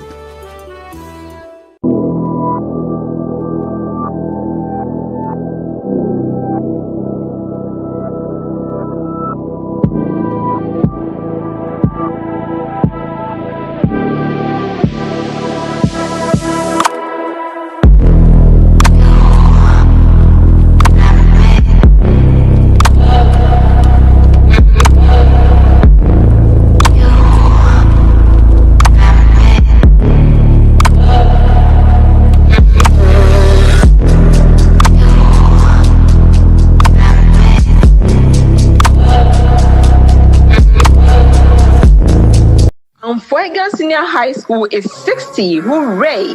A legacy of excellence turns 60. Anfuegan Senior High School is proudly celebrating 6 decades of discipline, distinction, and impact from March 23rd to 29th, 2026. The week-long program for the anniversary begins on Monday, March 23rd, with a brass band procession through the principal streets of Anfuegan. On Thursday, March 26th, there will be health screening in the morning, inter-house debates and quiz competition later in the evening. The evening of 27th will see a torchlight procession and bonfire, after which there will be a welcome Bobowa night and kebab show. The grand 60th anniversary deba comes off on Saturday, March 28th, with jamboree and artist night in the evening.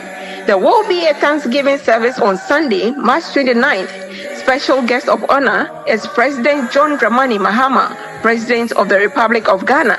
All students, current students, friends, and all well-wishers, come home and be part of history. Anfuesek at 60, 60th anniversary, the deed, not the glory. It's time to upgrade your viewing experience with Franco Smart Television. Enjoy full HD and 4K Ultra display for clearer pictures, brighter colors, and smarter features. From our 32-inch screen, perfect for your bedroom, to 55, 65, and massive 100 inches for your living room or office. We've got the perfect size and quality. For retailing and bulk purchasing, call the numbers on the screen or visit our website at www.francotrading.com. You can download the Franco Trading app on Google Play Store or Apple App Store. Franco Television, we've got the perfect size for every room. Franco, home of quality television.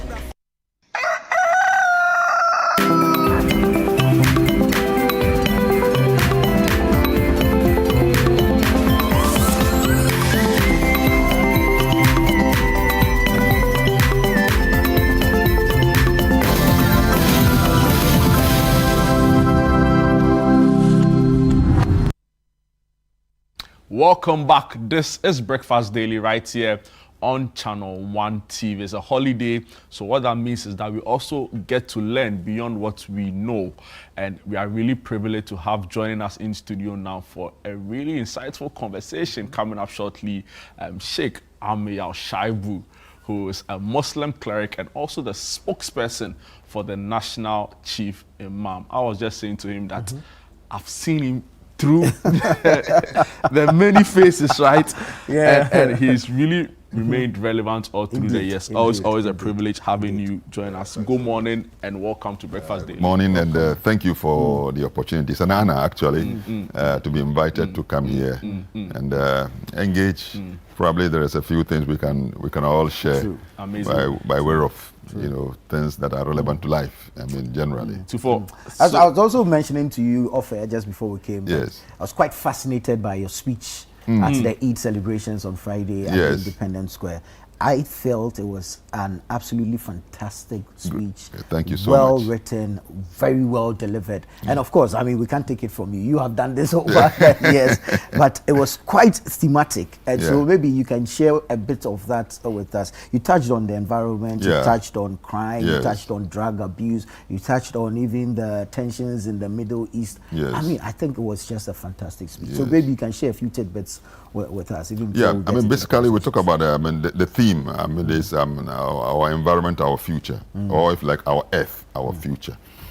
You know, the earth, we view it as one of the gifts of God on which we share, regardless of what religion you belong to. I mean, we have a common possession of this earth as given to us by God, and as humans, we, the Muslims, worldview or viewpoint about the human person is that he is the vicegerent of God. If you like, call it viceroy or a representative of God on earth. In other words, he imbibes from God certain attributes that equips him with the ability to share in the responsibility to keep this whole world very habitable, very peaceful, security, very beneficial, and share the benefits of all that God.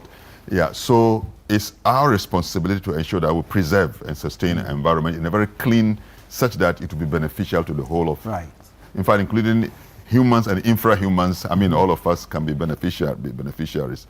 But sometimes we find that we are oblivious of the relevance of what God has given to us. In fact, we don't see, unless we have seen certain negative impact happening to us. It's just like when you talk of the Galamsey. There are many people before were oblivious of the fact that, look, when you pollute the water, it's going to affect us in a very serious way. To the point that we are now told that it's most likely we shall be importing water, so that we will not be able to even get water to sustain us, because many people do not know even that our whole body is made up of more than 70% of water. And so you need to take water all the time, and water is life, as they say. So if you pollute the whole of the water bodies we have, even aquatic life, for example, because we also depend on fish and other things. So you kill every creature living in water. And for us, that is sinful and irresponsible and a deviation from the very divine assignment given to you by God, to share with him the responsibility to preserve the earth.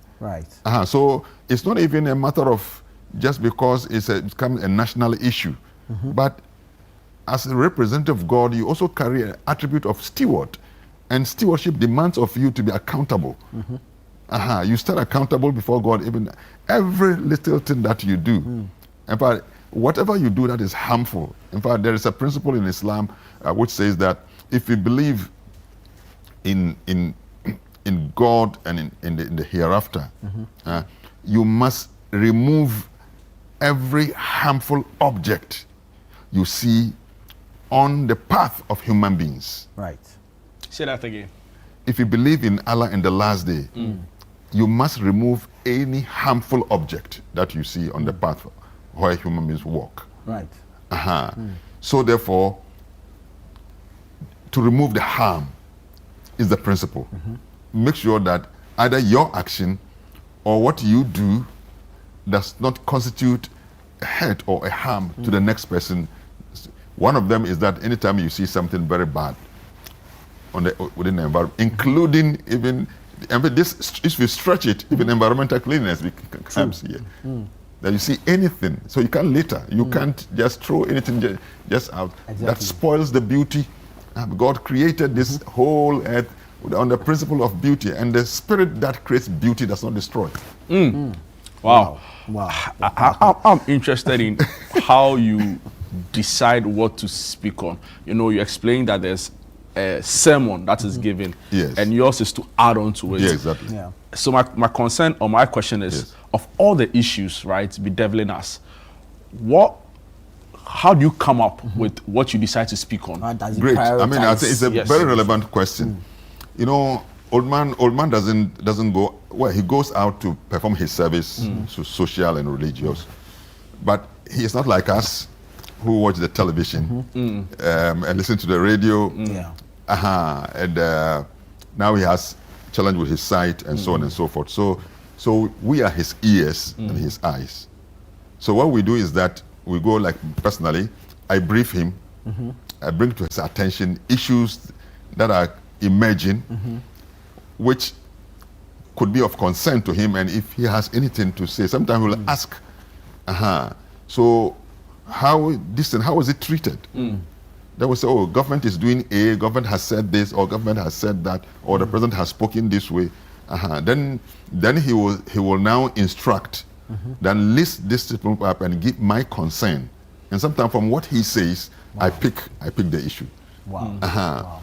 Because like I keep on saying, I mean, it's 106 years, and in April this year, we'll be going to the 107. Wow. He gives an impression that he cares about the kind of world he leaves behind. So when we tell him about, well, man, of late students are misbehaving and they are beating their teachers. What? Well, he's a teacher himself. He said, in fact, he prefers to have remained as a teacher than the national chief imam. That one he has said it clearly. Really? What gives him passion is his teaching. But teaching is a calling, so... What gives him passion is his teaching. Well, he's still teaching, just that he's not in the chief classroom. Imam, he said the chief imam position just came by way of favor from God. That's the way he puts it. That's how he said it. But his actual calling, and which has been part of his life for all the time before he became the chief imam, is to teach. And so he has quite an array of students who passed through his hands. Yes, and so once he hears that there's a certain kind of indiscipline going on, it becomes a matter of worry for him. Then I will pick that. The issue of environment is something. Sometimes, for example, the National Road Safety Authority, for example, will pay him courtesy call, and then they've made him their patron, national patron, and so therefore they came and drew his attention to the fact of reckless riding of motorbike. Then becomes an issue for him. Then you have to talk about it. GRA visit him and talk about it. I mean, taxation, and so therefore we have to honor our tax obligations. And now, for the first time, he got to understand that if we don't pay our taxes, our domestic revenue generation goes low, and that is the reason why we go borrowing.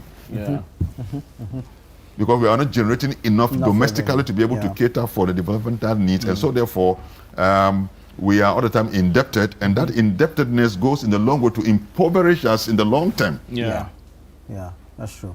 To the point that within the past period, we have to go in for, is it 3 billion US dollars? Our 17th visit to the IMF, actually. Which is a so when he was made to understand this, as the CEO was speaking, I was translating.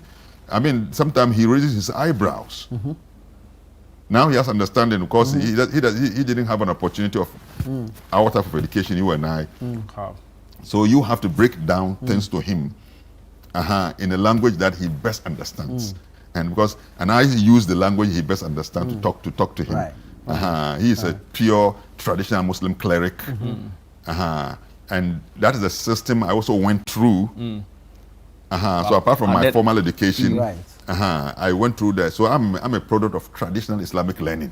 Oh, great! That's why I'm able to work with him to understand his language and how to really get him. I suspect most of his communication now will be inaudible, but you have been with him for a long while, and so when he makes a facial expression, you know exactly. Right. So most of the time, when he speaks, I look directly at his face.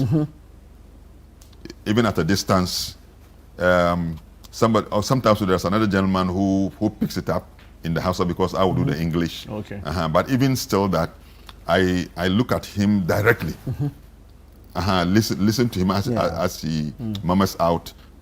Then when I'm the one who's closest to him I look at his facial expression and then his lips. Because he speaks at a very low tone. Sometimes can be very inaudible. So you having been with him, and that is what you need to develop to be able to, work with such elderly people. Unbelievable. We are discussing. We are discussing Ramadan and the Eid al-Fitr, right? Great. And its essence. So we'll come to that. But clearly, you've sent that on a trajectory that's quite interesting. I wanted to just also find, how long have you been around the National Chief Imam? I've been with him for a long time, but to become the spokesperson, I think that should be some 10 years now. Okay. Since I began. But I have been around him doing other, roles and playing, contributing. I was raised up by my father. My father happens to be a very devout Muslim cleric also. And I began learning under his feet. So he inculcated in me the passion to want to work, to do, more devoted to matters of religion. But my exposure to formal education also added some skills that equipped me with the ability to be able to make contributions. So I like engaging in Muslim social activities until my enlightenment began to also comment, just like a social commentator. Whenever there's an issue bordering on Islam, I play that role. And so I've been around in the office helping to organize a lot of things. One that brought me out at the time it was not even the spokesperson, was during the stadium disaster. That was how many years now? May 9th. May 9th, 2001. May 9th, 2001. yes. Yes, so that was when I was asked to come and give the Muslim exhortation at the state funeral that was organized for those who so that was your first national public interaction? For me to come on the state platform to give an exhortation. But was that in an official capacity as spokesperson for the No. At the time, I was only just one of the staff or if like contributors, but they found that I was the one who could make that presentation at the time. And since then, you've not even thought about going anywhere. Wow, unbelievable. Sheikh, this is amazing. But even at the time too, I was also active in public service. Right. Because I'm a teacher by profession, and which I love. I don't think I love to be called any other thing apart from the teacher. Right. Yes. And so I rose to become the regional manager of Islamic Education Unit of the Ghana Education Service. Okay. And that's when I retired some 9 years ago. Amazing. Ramadan and Eid al-Fitr and its essence. Again, for those of us who are not of the faith, we usually will try to distinguish between which one is the big one and which one is the small one. Yes. Because we get to celebrate more when it's the big one. Yes. Ramadan, it's a holy month as we are made to believe. What does this signify to Muslims of the faith? If you follow some of the textual references associated with the fasting. For example, if you take the first one from chapter 2, 183 going, said, "O you who believe, fasting has been made obligatory on you as it was made obligatory on nations that came before you." What it means is that for Muslims to fast, they are not the first religious community to begin to fast. In fact, before Islam, there was Judaism and there was Christianity. And all these have they have a tradition of fasting. So it was made a good practice for even religious people who came before us. Right. But I said that what was added on this one is that it says such that when you fast, you will attain God consciousness. The word used in Arabic there is taqwa. You will attain what we call the taqwa. Taqwa. It's Taqwa. Variously translated by English people who have learned Arabic. Some translate to mean piety. Okay. That when you fast, the end result that you must attain piety. Or righteousness, fear of God. And the final one, which I like is God consciousness. God consciousness, right. That to be conscious of God and His relevant in your life, or to keep in your mind the watchful eyes of God on you in everything that you do. So if you fast, it must lead you to that. Right. That is one. So this one now spells clearly for us the purpose.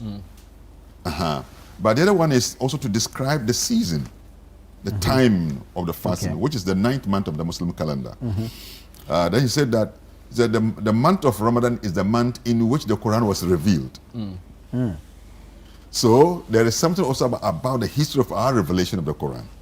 So Ramadan connects us, how it connected us with the period when the earth was connected with the heavens in terms of the communication of the final testament of God, which is relevant for to keep human community aright and righteous until the end of time. Wow. Aright and righteous. Righteous. You see it. So it means that to the Muslim, you must be conscious of the season, of the time. You cannot do the fasting oblivious or unconscious of the fact that the Quran was revealed. And you must understand the relevance of the Quran also in your life. The Quran, which I describe or interpret as the Muslim's manual for life. The Muslim manual of life. Of life. In other words, when you go outside to buy any device, in the box or in the pack, it's a leaflet. Now the leaflet gives you the manual and teaches you that this is the best way to use this device, so you can optimally benefit from it. Your deviation from directions given means either you are going to enter into a risk. It's when the use of that device will be a risky thing for you to do. Either you lose your life or something bad happens to you. That's exactly how I can say so for the Bible also. I mean, for revealed books, once it is coming from God, it's a manual. So for the Muslim, that's the way he must conceptualize. Thirdly, if we take also like a season, you can break it down and say a season is like a space in time. We have a physical space like we are here.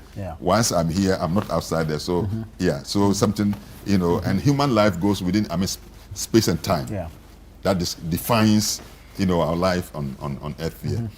So if you can conceptualize Ramadan as a space in time, as a space, it means that you occupy that space. So what happens in that space?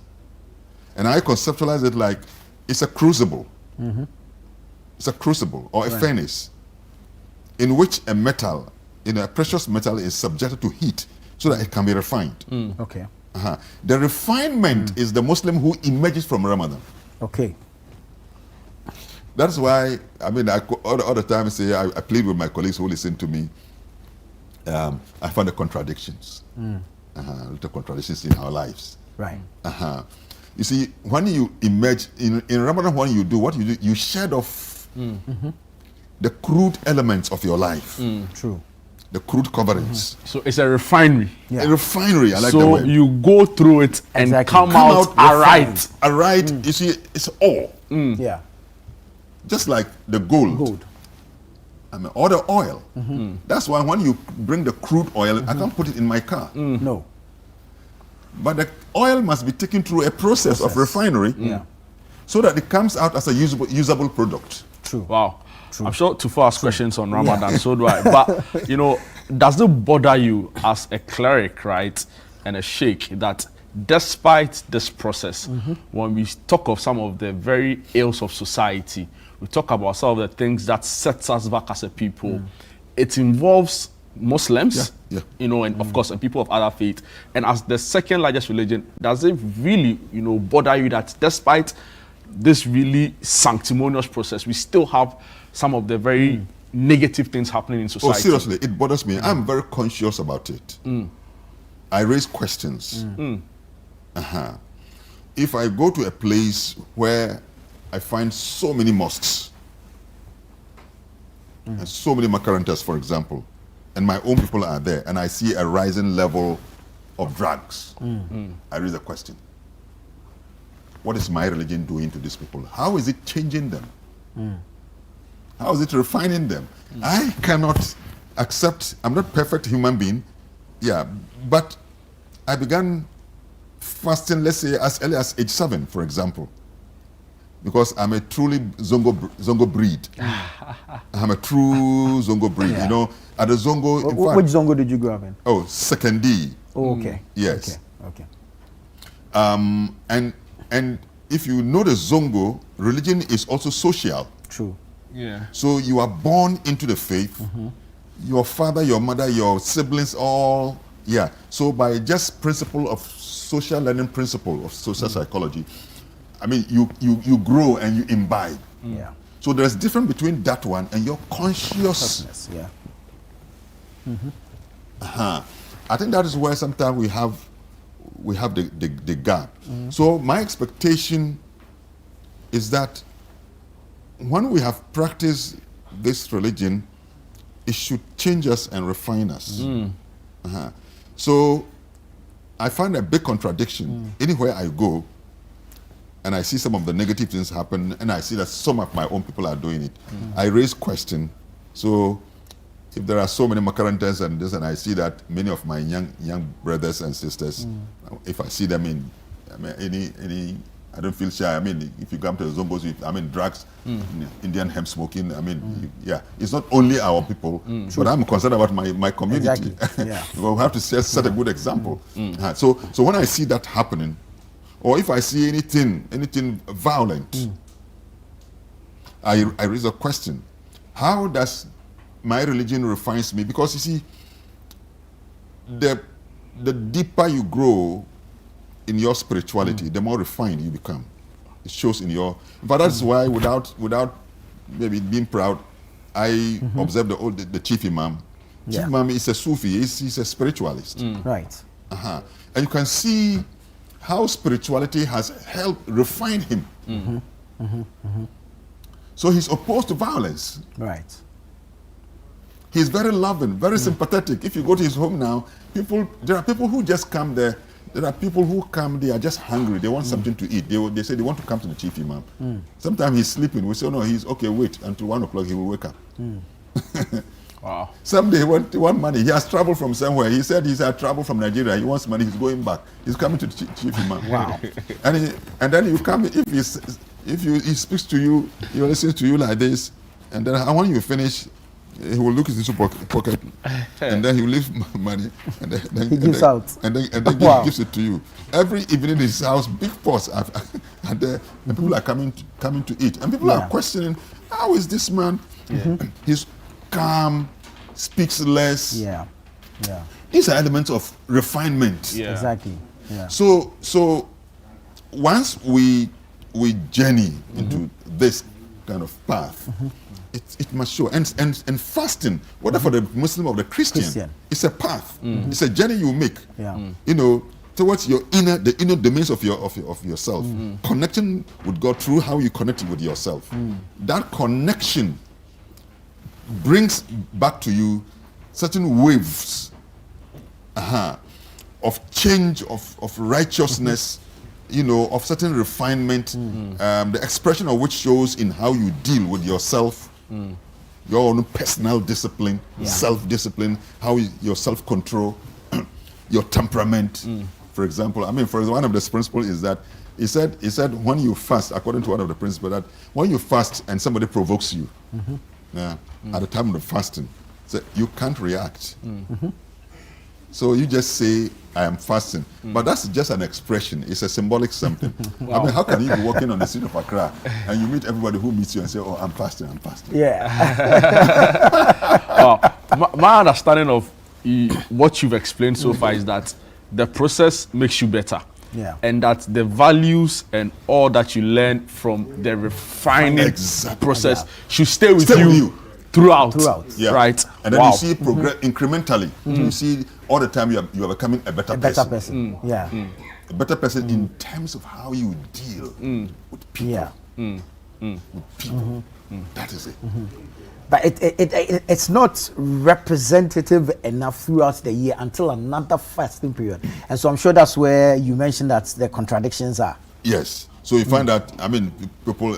But is it because we are inherently flawed? Oh yes. Human. But you see, in any religion, you must make the effort to see improvement, to be improving in the way that you journey or the step towards God. Yeah. Because you want to attain perfection relatively. You want to do that. So you must not stay at one level. And human spirituality moves from stage to stage. True. So for example, in Islam there are 3 stages. We have the self that is prone to evil, and which we share with even infrahumans. Animals and so on. Animals eat, you also eat. Yeah. Animals have sex, you also have sex. So what is the difference between you? Yeah. Sheikh, Sheikh, you have to come back so we have an extended conversation. But clearly, I think you've illuminated the points for us, and we are really grateful. But finally, before we go, also because of its impact to us as a people, we think we have to ask you. The Middle East crisis is raging on over 20 days now. You know, what are your concerns, even from your office and maybe your personal, expositions around it? What are your concerns around the ongoing Middle East crisis and its implications for us as a people?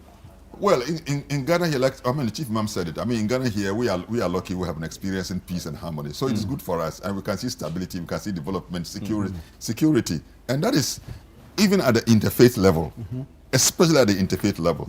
That's why in Ghana here, I mean, the moment you begin to use religion to divide, you find people are just reacting. Yeah. Even in politics, it's a no. Make an attempt to bring in religion. You find people are reacting, both Muslims and Christians. We don't like it because we've enjoyed interfaith harmony in this country. But why can't the world? Now we allow negative politics and religious bigotry to tear the world apart. The world wherein God has created for all of us to live at peace. How do I see you now as my enemy just because you are a Christian?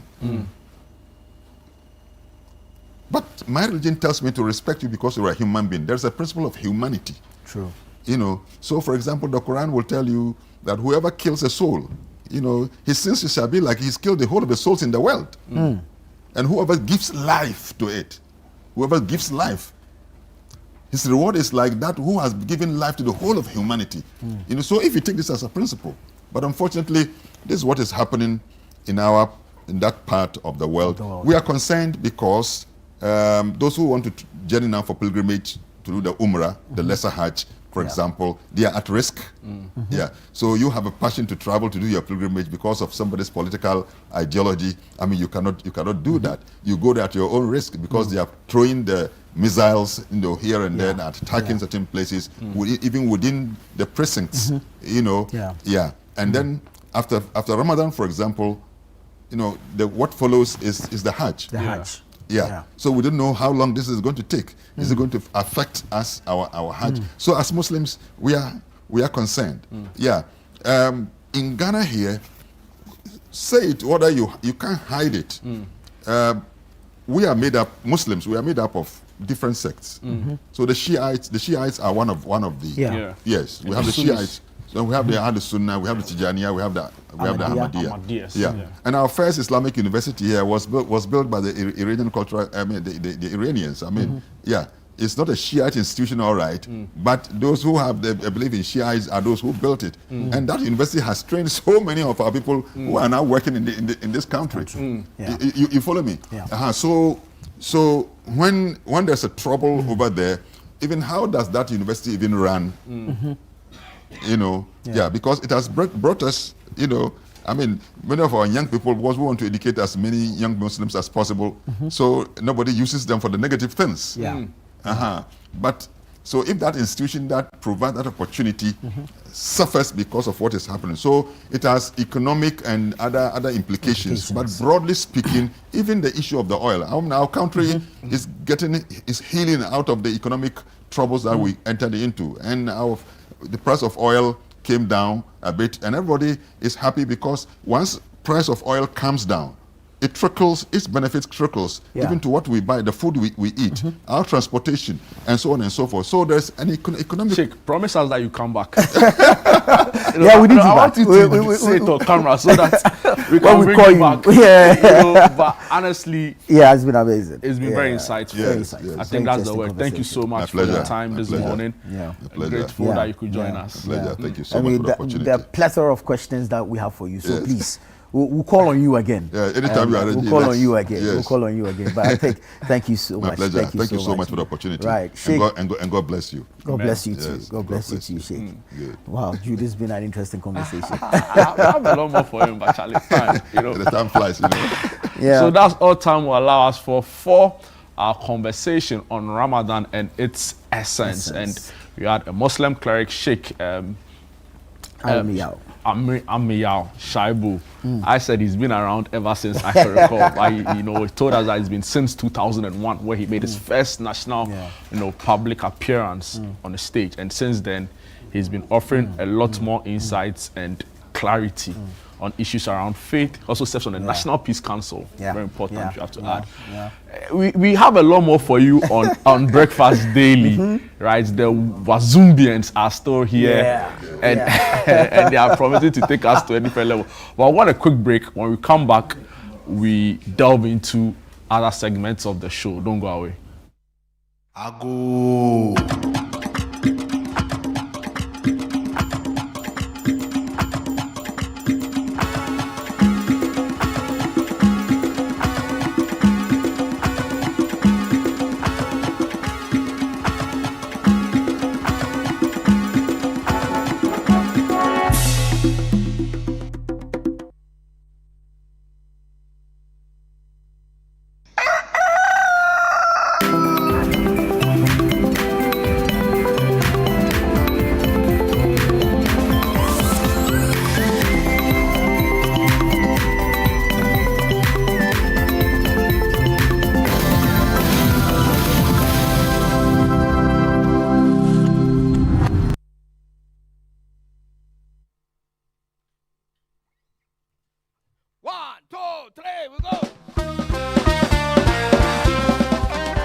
Come on, everybody, let's have some fun. The sunshine, sunshine, sunshine. The sunshine, sunshine, sunshine. Come on, everybody, let's jolly. Come on, everybody, let's have some fun. The sunshine, sunshine, sunshine. The sunshine, sunshine, sunshine day. Sunshine day, what a beautiful day. Sunshine day, what a beautiful day. Sunshine day, what a beautiful day. Sunshine day, what a all right. It's all that we need. It's all. Husband, are you ready? And guess what?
yeah.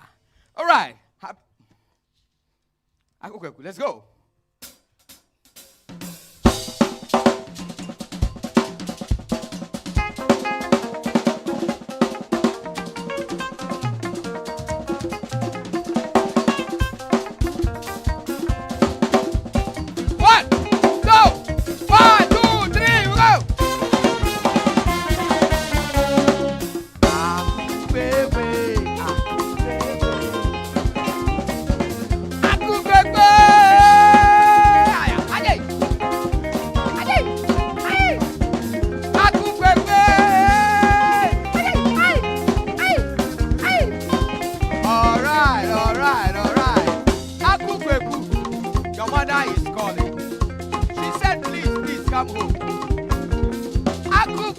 Your mother is calling. She said, please, come home.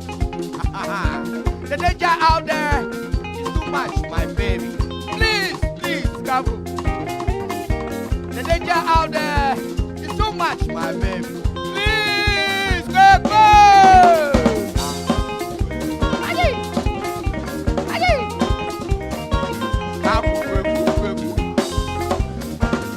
Husband, are you ready? 1, 2, 3, attempt!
When you see they don't want to learn how to cook. Even Indomie. They don't know how to do Indomie. Okay. So I better want Indomie, yeah. You find a walk where? Go Google. Hi.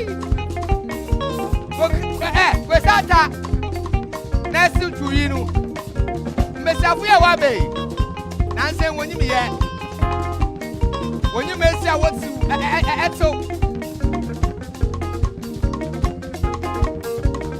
so I don't want to say what you are so I ain't find a walk where. What's what I go Google about the rooms alive. They don't know how to room the line. If they want to know how to do about the kingdom colors, okay? Where do they go? Okay. Hey, wow. Second one, are you ready? 1, 2, 3, and day.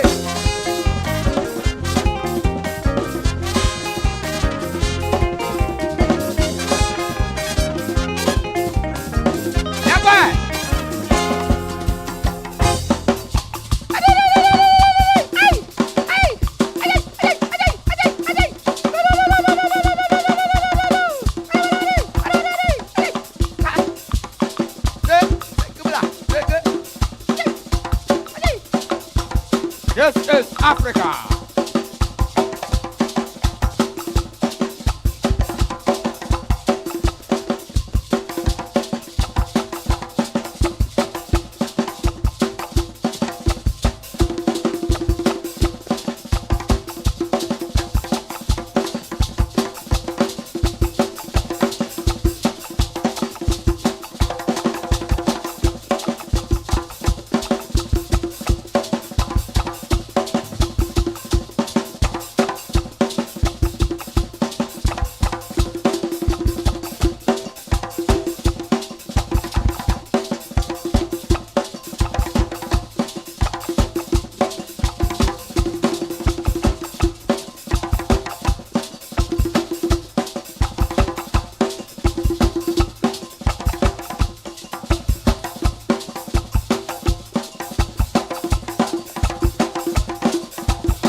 Oh, somebody make some noise for the Wazumbians! Beautiful stuff. Of course, you can't get it nowhere but with the Wazumbians. It's pure energy, it's electrifying performances. And you see, this is just a small bit of what they offer when they go out there. And that's why they are known across the globe as, you know, the energetic band that you could ever come across. Wazumbians! Yes. Oh, this is powerful. This is powerful. Thank you so much. We have a festival coming up, right? Yes. So let's invite Sandra Bell to join us. Okay, so we can have a quick conversation on this particular festival. So Sandra, kindly join us. Yeah. Aha, Sandra is here. She's our festival coordinator. Please come up. Okay. Please come up. Please come up. Please come up. Right there. Thank you so much. How you doing? I'm good. Great. It's good to have you. Good to have you. I mean, we see all of these performances, and if I'm home and I need to come to this festival, how are you going to convince me? Well, first of all, I have to compliment Francis because he works very hard to make sure everything is not only authentic but also useful to the public. Right. So this particular festival, it not only offers you music and other art, but it also offers workshops and practical information so that you could take with you and do something productive with your life. Wow, very well. I'll come back to you on the details of this festival. But Francis, let me find out from you how much work goes into it before you hit the stage to perform. Wow. Well, like you said, you asked. We do a lot of work, a lot of rehearsals, a lot of creativity. How many times are you rehearsing in a week? Oh, well, actually, we rehearse once a week, very intense, very yeah. intense rehearsal. Yeah, I can tell. A week. Yeah. And so we make sure that everybody gets the parts, every part that you have to play. If you are playing the horn, you are playing the percussion, whatever you're playing, we make sure that you do it well. We come to rehearsal, we make sure that, we caution every note that you play, every single beat that you play is cautioned to make sure that it's really on point. So we really work hard, we spend time on it, and then my guys are also very good. So Indeed, when you give them, they go and learn, and when they come, you don't have much problems to sort. Yeah, you understand? Yeah, beautiful stuff. So give us a breakdown of this festival. When is it happening? Where is it happening? And for how long? Okay, so this festival is starting from 27th of March to 28th of March. Okay, that's this Friday. This Friday and Saturday. And so Friday is happening at the Accra Arts Center, Abajo Cafe side. So when you enter the Arts Center on your right, the moment you go through the main gate on your right, you'll see that we have started it over there. Right. All the workshops and everything will be going on at the place there. And then 28 is happening at the Plus 233. Oh, okay. Our popular Plus 233. Yeah, that is where the 28 is full of musical performances. And we're going to have our legendary Pat Thomas, who is our main guest for the day.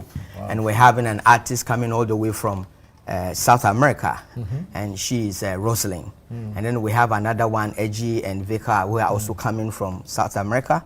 And we have Ben Push, who is coming from Nigeria. And then we have the Wazumbians. And then we have other bands that will perform because we started from somewhere. We are going somewhere. We haven't gotten there yet. But we also need to give others opportunity to be part of all that we're doing. So we have other bands like Ayalolo Band, the JJ Brass Group. We have the Papo Shuto Ensemble. We have the Amambre and Abrimpon. And then we have a young man called Muskwan, who's also going to perform on that day. On that day, on 28, it's going to be full of musical performances. And 27 is workshops, like Mama Sandra said, very educative stuff. Musicians are going to be there. There's going to be a workshop for musicians. People are going to learn how to cook Ghanaian food, how to do batik. You know, we have people from diaspora. Mama Sandra came all the way from the US, and she came with Irene. Irene also came from US. Irene is there. She also came from the US, and there are other people coming also. And our manager will also join us. So on the 27th, the workshop at the Arts Center. At the Arts Center. So for the musicians, there is going to be Panji Anoff is going to be there. Our president, Mr. Simons, and then Kofi Beatmans, and then the, what do you call it? Mama Sandra is also going to be there. Our manager, Alex Boyce, is also going to be there. No. Yes. Oh. I tell people what to do. Oh, great. That's my performance. Well, okay. In that same light, tell us what to expect. Well, what to expect is, first of all, like I said before, we don't want anybody walking away without learning something. Right. Okay? Right. So, especially for the musicians, you're talented, but you don't know how to really market your talent or how to set up yourself for more work so that you can sustain yourself playing your talent. Right. So that's part of our mission, to help not only the musicians or any other artists set up their portfolios so they can understand how to market themselves.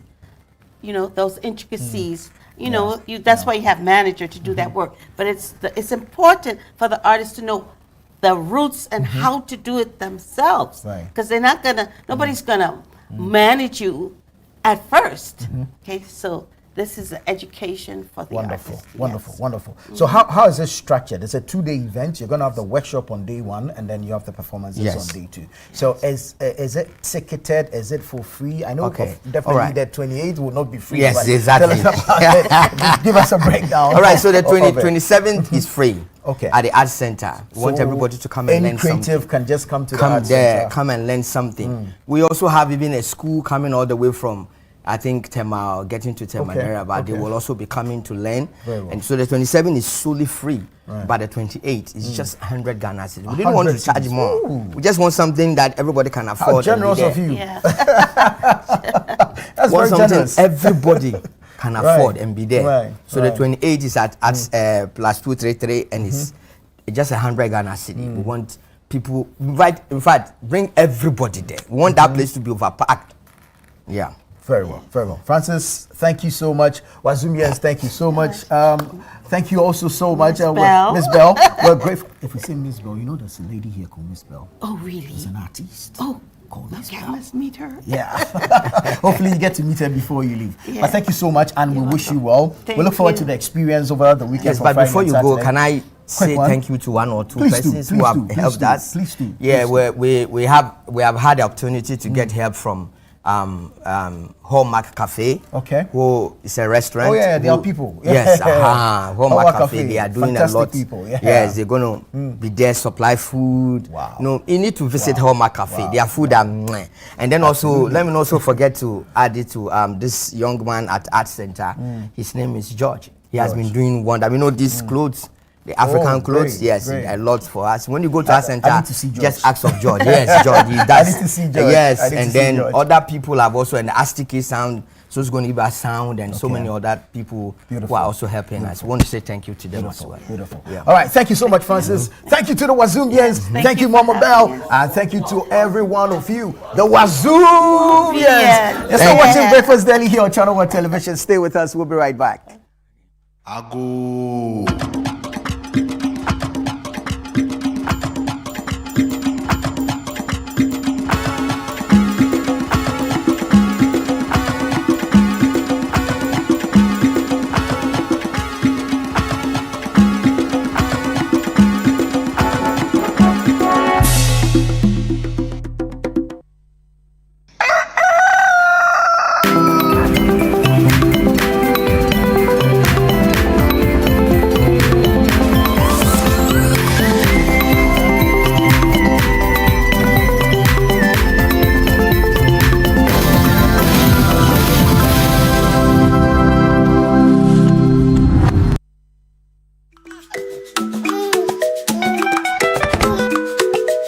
How may I help you today? We'd like to open a bank account.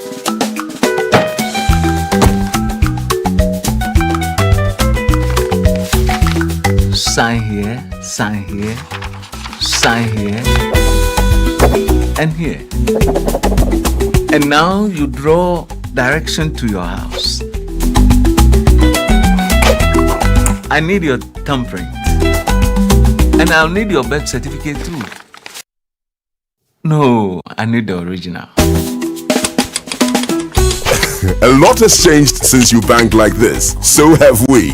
we've made it easier than ever to open an account online and bank on the go through our mobile app, online banking, and more. EcoBank, a better way to bank your way. Sign here, and here.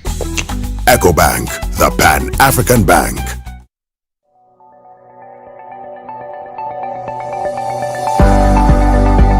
We are grateful to the President, Ghana.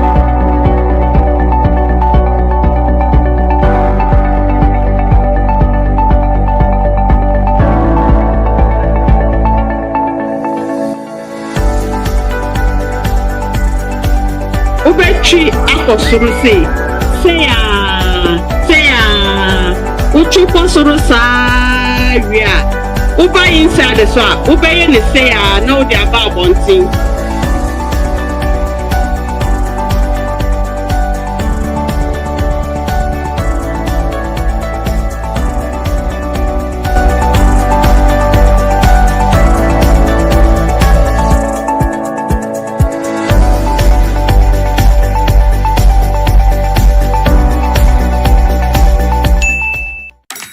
DSTV means getting the TV you love, but staying connected means getting something extra. Stunning. Extra matches, extra dramas, the best local and the world's biggest. Extra laughter, music, movies, and extra vim. I love it. Just stay connected or reconnect and get upgraded to the next higher package at no extra cost. Charlie, we got you. Keep watching. Get more with DSTV.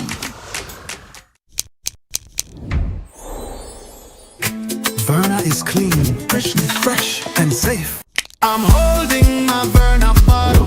No plastic seal, no worries. Open and hear the sound like click. That sound means it's fresh, no trick. No plastic seal, but it's still pure. Cool and clean, you can be sure. Verna leads the brighter way. What takes my doubt away? If it clicks, it's Verna. If it clicks, it's clean. Sip it, feel the difference. Verna water, pure and green. Click, open, sip. Click, open, sip. Charlie Verna, no stress, just sip.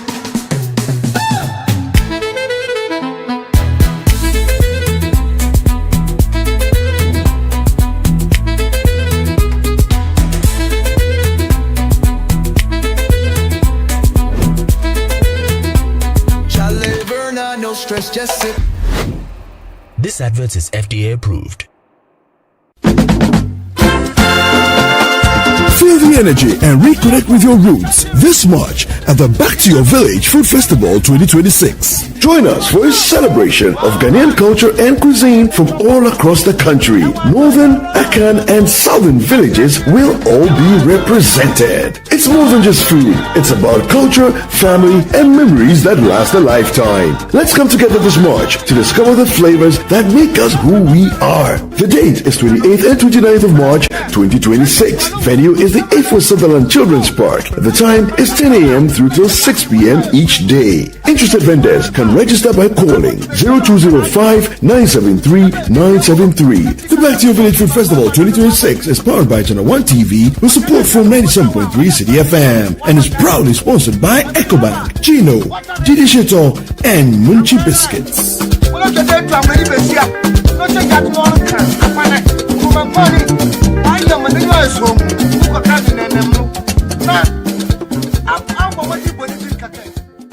Bestie? Yeah! Hey, Fifi! Fifi Blackson, my brother from another mother. You're looking good, man. Oh, come on. You're looking good. Hey! And well fed. You know what? Put this in the guest room for me, okay? And make my bed comfortable. And please, make sure to get UK in my room. Bestie, meet my lovely family. We can do that whilst I'm seated and eating.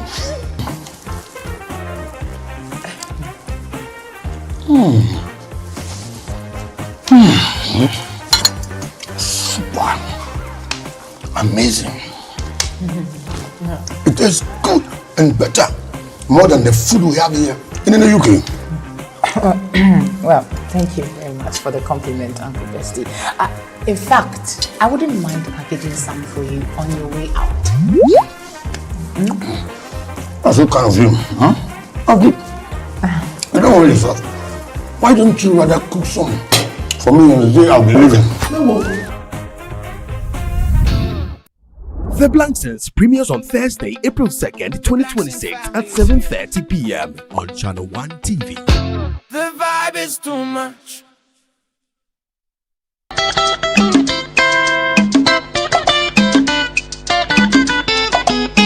Channel 1 TV is celebrating Okyeame Kwame, the cultural icon, the musical genius, and the philanthropist. Kwame turns 50 years in April, and Channel 1 TV is celebrating him for his contribution towards arts and culture, health and wellness, and positive impact on the youth. We are hosting OK at 50, a night of 50 songs and love at Plus 233 on April 18 at 7 p.m. till you beg to go home. Dedicated to my stable girls. It's a one-mic check. Featuring an all-star lineup of Ghanaian artists who have been impacted by this legend.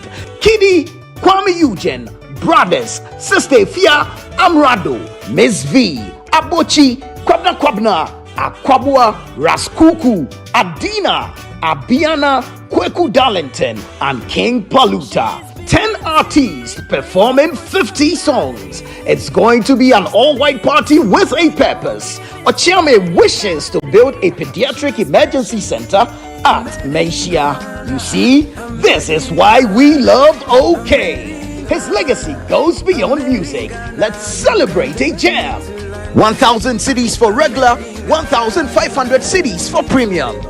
Call or WhatsApp 0240-341-678 to pre-book your ticket or go on www.okworld.com.gh for all available information.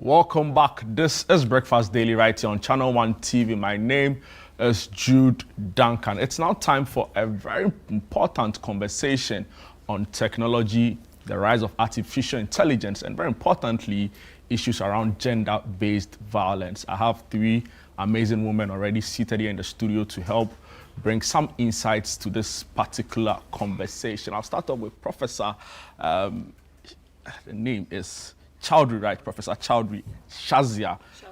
Yeah, Chowdhury, who is a professor of law at the University of Oxford. Seated right next to her is Mami Fosua Evans, who is also a co-investigator with the University of Oxford. And right next to me is Sheila Minka Premo, who is a member of LAWA, right, which is the Legal Advocacy Women, right? Legal Advocacy Women Africa. LAWA stands for Leadership and Advocacy for Women in Africa. It was a program. So the alumni have set up a company called LAWA Ghana Alumni, the alumni in Ghana. Wow. Thanks for the clarification. I'll start off with you, Prof, right? Gender-based violence in the face or in the age of AI. What are the issues you are seeking to bring clarity to? Well, there's a huge range. It's become a huge issue across the globe, actually. And the reason why we're doing this project is because we really want to focus in on what's going on in Africa, and particularly in Ghana. So it's basically a new version of, online version of violence against women. There's lots of ways that you can commit violence against women now online, unfortunately. And as we see technology developing at a pace, we're also seeing what's developing at a pace is how to commit further violence against women. So if it's deep fakes, a lot of it's sexual violence, unfortunately, a lot of it's also surveillance. And it's all designed really to encroach upon women's privacy and dignity and really ability to flourish. And we can see also that it's really affecting particularly women in public life, particularly politicians or anybody who really has a public platform, because obviously that threat really does have a huge impact on women, and it means it has a sort of chilling effect on their ability to participate in public life. So it's something that the UN is very, very concerned about, and also other institutions in the world. Interesting. Mafosua, you're a co-investigator at the University of Oxford, right? Yes. I'd love to hear your thoughts around concerns, right, on open bias in some of these AI application tools and softwares we use, and whether or not that is even a concern, you know, if you've come across issues around even the prompts and the understanding of it maybe could be a problem for some people, right? Oh, okay, so you're speaking about AI platforms like AI ChatGPT. platforms, exactly. So we're actually more focused on image-based abuse. So what this looks at is synthetic material. For example, you can take a picture of a woman through her headshot or maybe even like a Facebook profile picture, and through that be able to, within seconds, generate usually sexual content, either in video or image format of that woman, and spread it online maliciously. So in Ghana, we're coming up with a problem where we're creating strategies and legislation around AI, but we have to embed safeguards and protections within them to prevent this happening to women, particularly women, as Professor Shazia Chowdhury said, in public office. We're trying to prevent the case where you have a woman running for office, you have a judge who's in the public eye, and people are able to generate sexual content that is fabricated, so false, of this person to remove them from their position and intimidate them offline. Yeah. Well, how widespread is this phenomenon, right? On my social media, I see it almost now and every other time. But for you that are in the space, when you go on the grounds, when you interact with the people, what did they say to you with regards to the prevalence of some of these issues you are seeking to address? So it's quite widespread around the world, which is why it's become such an important issue for bodies like the United Nations and different governments to address. I mean, the African Union has also issued really clear statements that, you know, this is going to be an issue for African nations and we have to address this. So about 95% of all generated deepfake content is sexual, so pornographic. And of that 95%, 98% of that content is targeted at women and girls. So it's a very prevalent issue. Here in Ghana, we have talked to, you know, the police, and we've talked to various stakeholders who have given us their expertise, and they're very concerned about it. So what this is an attempt to create preventative legislation before this becomes widespread in Ghana and we can't get a hold of it. Interesting. Let me come to you, Sheila, right? Having listened to Prof. Shazia and of course Mame Fosua, you get a really grim sense of the situations and what the problem is. Why are we minded to put this all in a conference to educate, right? Why now and not maybe some other time? Thank you very much. For us in Ghana, and for my organization in particular, we are concerned about gender-based violence and ensuring that it is addressed adequately. So because of that, we've been involved in pushing for legislation. You know, we were behind, one of the groups behind the Domestic Violence Act that was passed. So our concern is, with all these new developments, the laws that we have in Ghana, are they adequate to address it when these crimes occur? Do we have adequate laws? We have our Criminal Offences Act, which deals with crimes. This law was passed as far back as 1960. It's seen some amendments, but we believe that we don't have adequate provisions in it to punish these deep fakes and the examples you are given adequately. Okay, there are sections on obscenity, but it doesn't give a proper description. And criminal law is such that before a person can be punished, the crime should be very specific. Yeah. So we need clear legislation. We have the Cyber Security Act, which was passed in 2020, which has sections to do with protecting children from online abuse, and also sections to do with sharing, you know, unlawful sharing of intimate images, etc. But the description of the offense is also not very extensive. What some of the things you heard, they call it deepfake, where somebody can take somebody's head, put it on somebody else's body who is having sex, etc., to disgrace people, to disgrace particularly women who want to aspire to leadership. It's a problem. We also have what we call a recent law, Affirmative Action Gender Equity Act, which was passed in 2024. And there's also a section dealing with abusing, gender-based abuse, which is targeted at particularly women who are, aspiring into leadership, etc. It's also an offense. But even there, the description is also not extensive enough. So our interest is in discussing with stakeholders and finding out their views on how to address it adequately in our laws, so that we have adequate laws in Ghana to address these offenses when it occurs.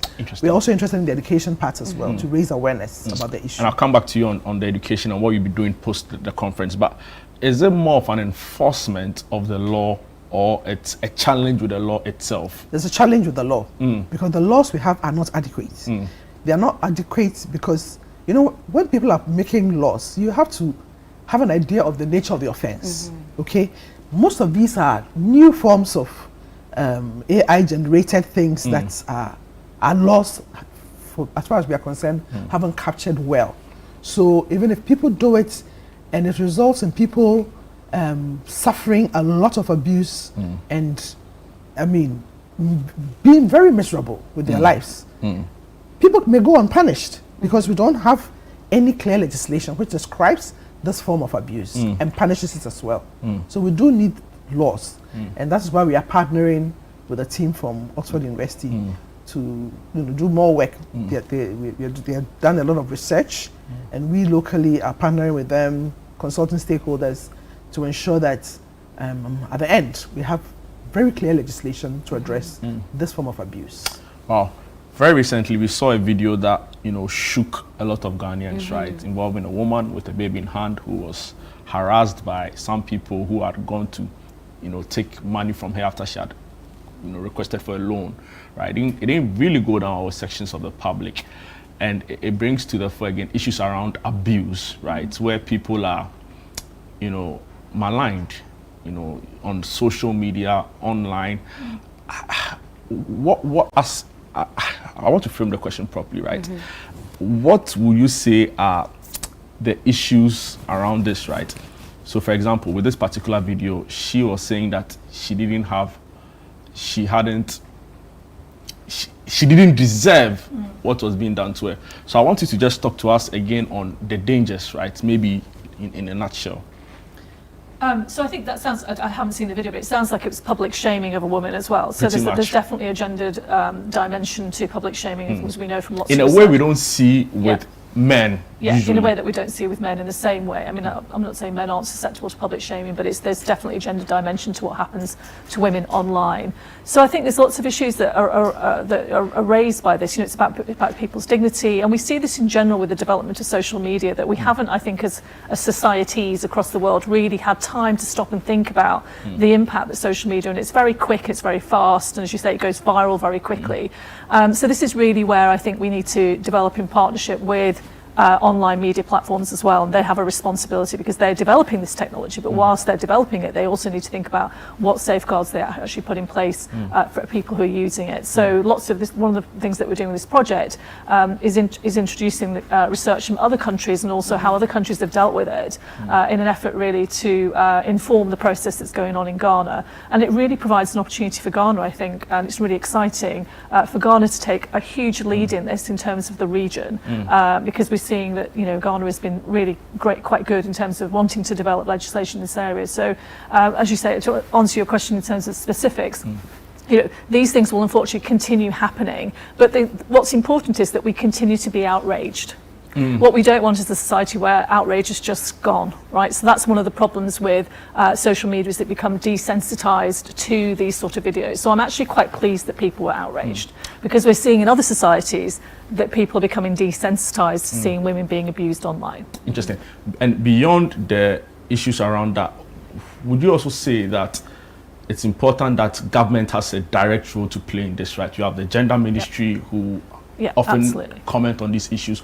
What would you say should be the role of policymakers in all of this? So governments have a responsibility. So lots of states have obligations, and Ghana has obligations like other countries do under CEDAW, but also under the Maputo Protocol. So these are human rights obligations that states have in relation to their citizens, and particularly their women citizens. And CEDAW, as we know, is the Treaty on the Protection of Discrimination Against Women. And the Maputo Protocol also, we've seen lots of statements in relation to violence against women from them. So it's regarded as violence against women, but it's also protecting their free speech and dignity and their ability to flourish, which is why we're talking about women in public life. So states actually have an obligation, right? So, but also it's about working in partnership, as I say, with organisations like Sheila's who are on the ground, really understand what's going on, but also working with private entities such as the online platforms as well. So it's really going to have to be a holistic effort. But the state has the primary obligation in terms of the responsibility, and I'm pleased to see that Ghana is actually taking that responsibility seriously in terms of this legislation that they're looking at. Prof. Shazia says the state has the ultimate responsibility, right? Let me come to you, Mami, for sure. What you say your feedback has been, right, in terms of the engagement from all of the stakeholders, right? So the police, we have even a cybersecurity authority. I don't know if you've engaged them, but if you have, what have they been saying to you in response to all of the issues you are seeking to bring some, illumination on? I mean, there's a willingness, and I think they understand and are eager to collaborate, right? So when you talk to the Cybersecurity Authority, when you talk to the police, when you talk to CSOs, they all understand the gravity of the issue. And they also know that it's, as Shazia said, an opportunity for Ghana to lead responsible AI on our continent and particularly in our sub-region. So the idea behind projects like this is when you can show goodwill from stakeholders, from government, you can then leverage that, maybe talk to private companies, get them to even donate a couple of forensic computer equipment, train our police force. So they understand that these things will take time, but they're good investments. And what I think is missing is public education. So how do we translate the gravity of these issues to our public?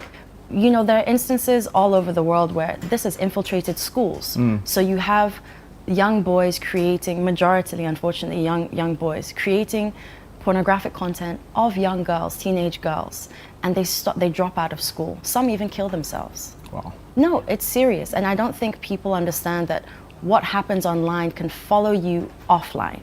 So go into your home, follow you to work, and these are targeted attacks usually on women in public life, but they can also happen to our children. And the more awareness we create around these issues, the more on board people will be with technological advancement in our country. Wow, amazing.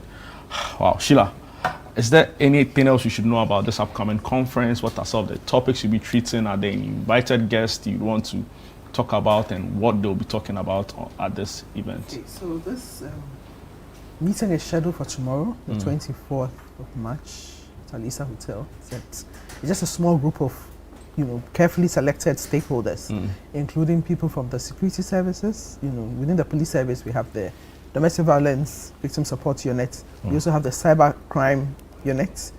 Then we are inviting people from the Cybersecurity Authority, as well as those from the Ministry of Gender, Children and Social Protection. They have the Domestic Violence Secretariat there, and then CSOs. There are quite a number of civil society organizations who are also doing work, different things.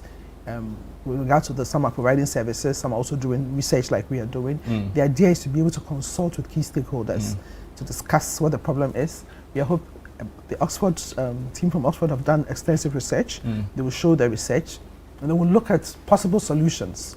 Are we looking at amending some of the existing laws? Are we going to look out for a whole new comprehensive law which will be designed in such a way that it will be forward-looking and address any form of technology-related gender-based violence? So we are hoping that we'll be able to consult stakeholders and come up with a solution for Ghana. Shazia, there's a question for you, but let me just still stay with you very briefly. Actually, the same question I asked Mami Fosha, because you are here in Ghana, you've been engaging a lot of the stakeholders, the Ministry of Gender and CSOs, like you say. What's been coming up, really? What are the common themes, when you discuss some of these issues? Well, gender-based violence is real, and there are different forms of it that people experience, either in the home setting, etc.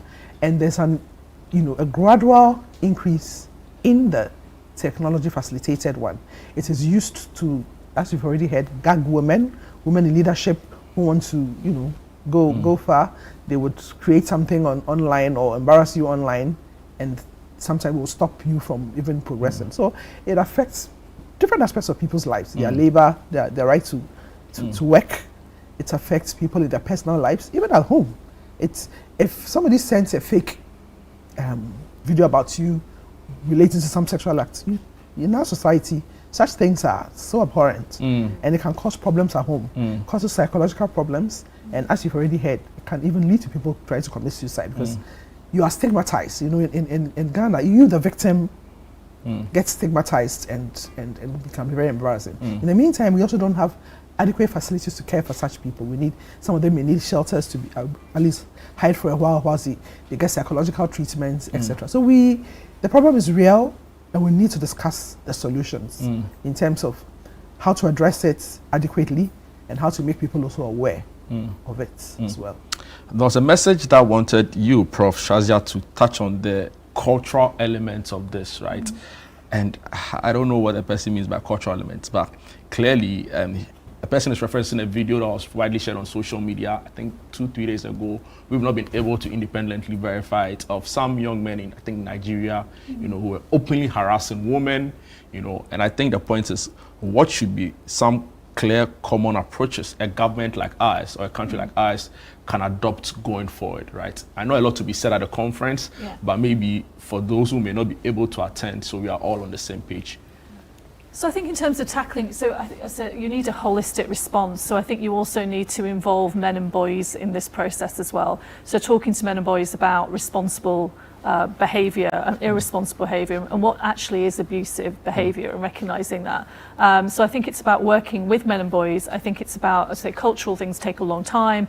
But at the same time, you know, I think there's definitely a good base in Ghana in terms of, I would say, talking about the outrage, you know, the kind of worry about this, you know, the levels of, as you say, the stigmatization also is a kind of good foundation because there is abhorrence about this, which is good, right? So we're not in a society where there's not any abhorrence about this, so it's not sort of routine yet, which is good. So it's kind of building on that. So I think in terms of, you know, zero tolerance approaches to, as you say, public abuse of women is a good start. So I think this happens everywhere. You talked about culture, but this type of thing doesn't have a culture. It just manifests itself in different places in different ways. But what we have in common in terms of approaches towards technology of facilitated abuse is to think about how states can actually combat this in terms of education on the one hand, so we prevent it, protection of women in the way that Sheila's just talked about, providing them with resources and support, but also prosecution. So it's making a really, really strong statement to everybody in society that the government takes this very seriously as well. So you need a kind of three-pronged approach, really. So I hope that answers your question. Yeah, you have. Actually, from a viewer of the show. Anyway, ladies, thank you so much. But before we go, maybe some final words, and I'll start off with you again, Mami Fosuah. And maybe before you share your final thoughts on this issue, why is this so important for the University of for Oxford University to embark on this? Right, you already shared some statistics which make for a very worrying trend, you know, in my estimation.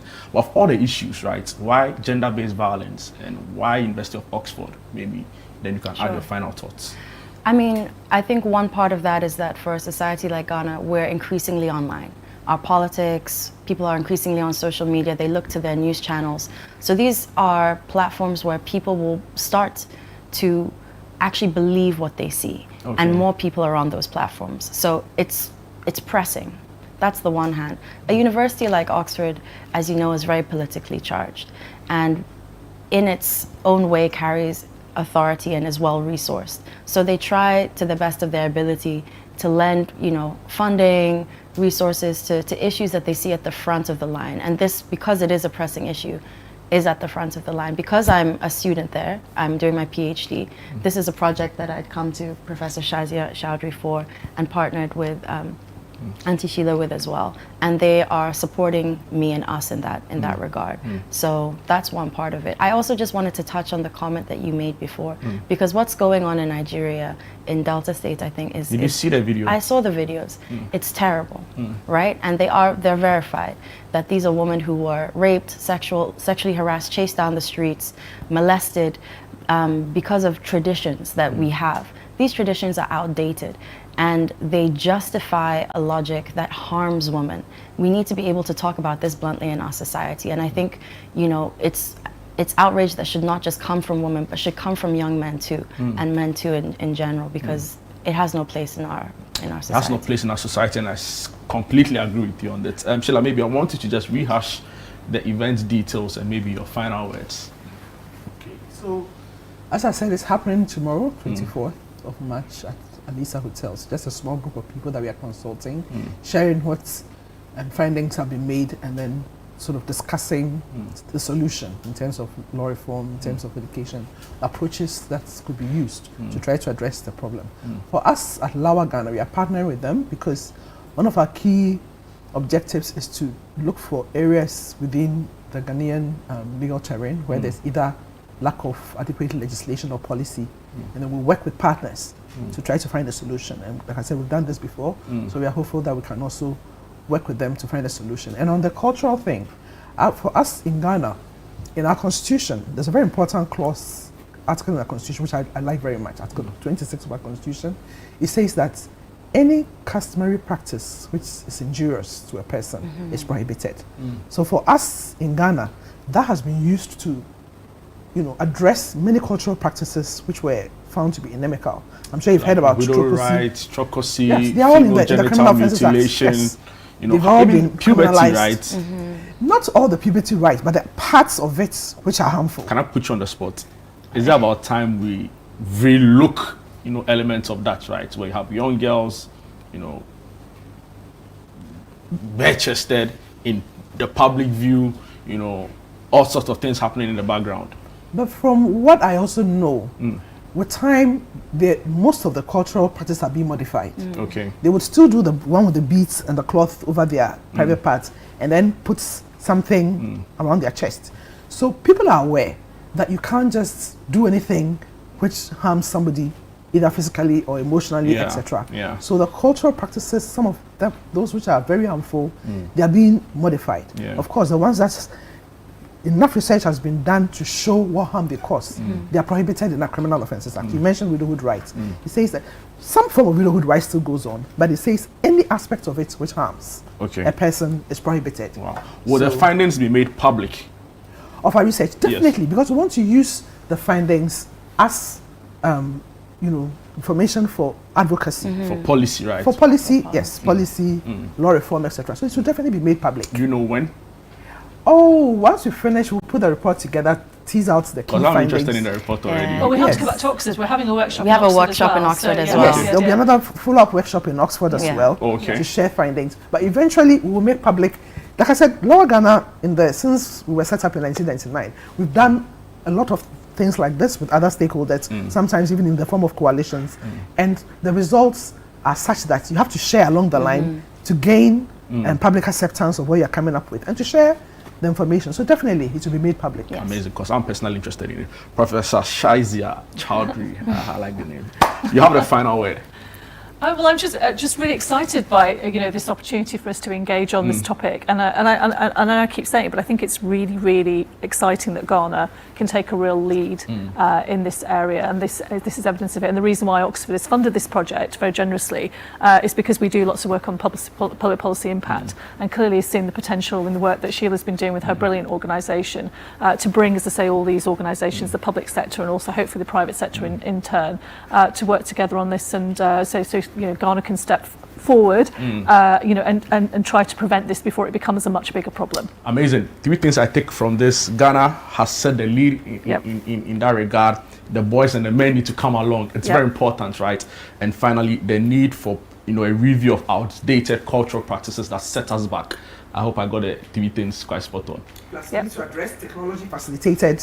The 4th one to come. So the 4th is then addressing the technology, facilitated GVV. Amazing. And 5, stay outraged. Stay outraged, actually, a major part of it. Stay outraged. So guys, you heard there our friends from Oxford and of course Lawa helping us through a conversation on gender-based violence in the face of AI and of course other technological advancements. There's a conference coming up. They've also told us about a scheduled workshop after the conference in the University of Oxford. So we'll be following keenly. We'll take a break. When we come back, there's more on Breakfast Daily. Don't go away.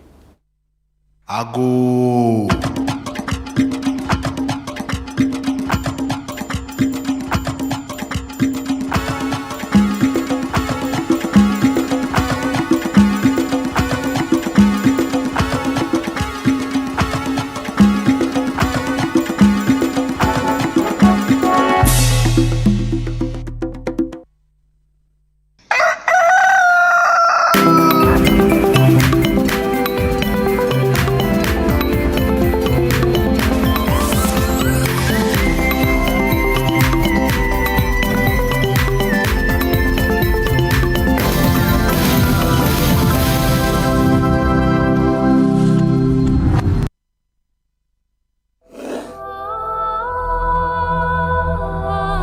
This Easter, as homes fill with laughter, shared meals, and love, pause for a moment and remember a child who has no one to celebrate with.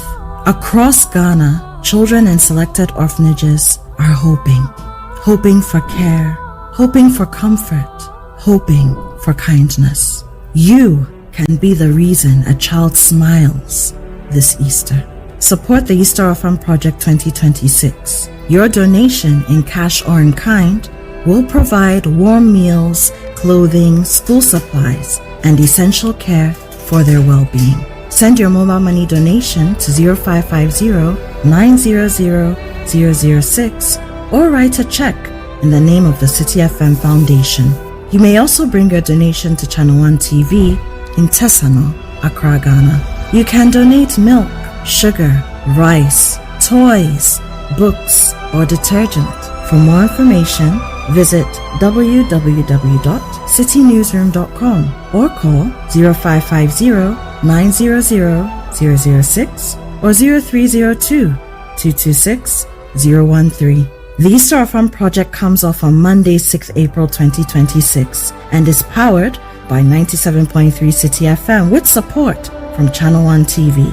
This Easter, let your kindness light up a child's life.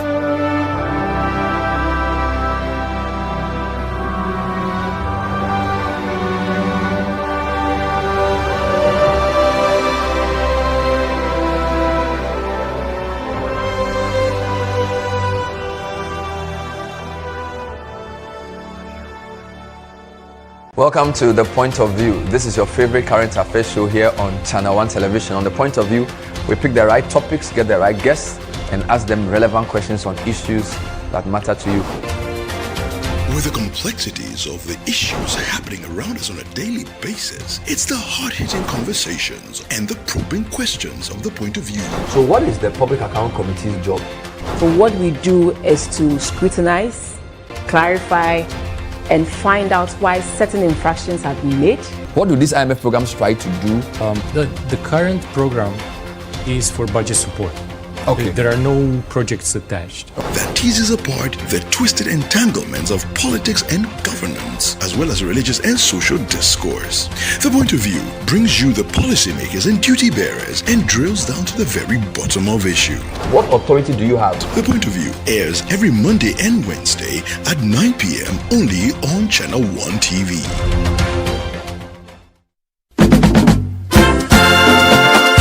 Feel the energy and reconnect with your roots this March at the Back to Your Village Food Festival 2026. Join us for a celebration of Ghanaian culture and cuisine from all across the country. Northern, Akan, and Southern villages will all be represented. It's more than just food. It's about culture, family, and memories that last a lifetime. Let's come together this March to discover the flavors that make us who we are. The date is 28th and 29th of March 2026. Venue is the 8th Sutherland Children's Park. The time is 10 a.m. through till 6 p.m. each day. Interested vendors can register by calling 0205-973-973. The Back to Your Village Food Festival 2026 is powered by Channel One TV with support from 97.3 City FM and is proudly sponsored by Ecobank, Gino, Didi Sheto, and Munchie Biscuits.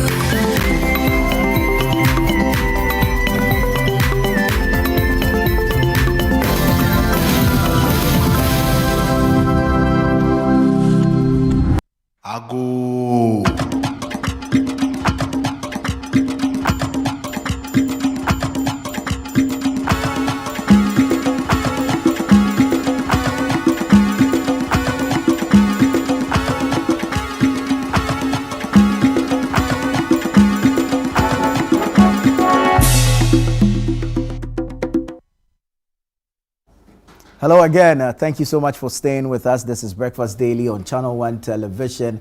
And that was an insightful conversation with Jude and, of course, the ladies from Oxford as well as Lawa on gender-based violence in the age of AI. I mean, artificial intelligence is being used to do so many things. I'm sure that in the next conversation that we're going to have, technology and AI will be mentioned perhaps a couple of times. But here goes. Today is World Meteorological Day. World Meteo Day.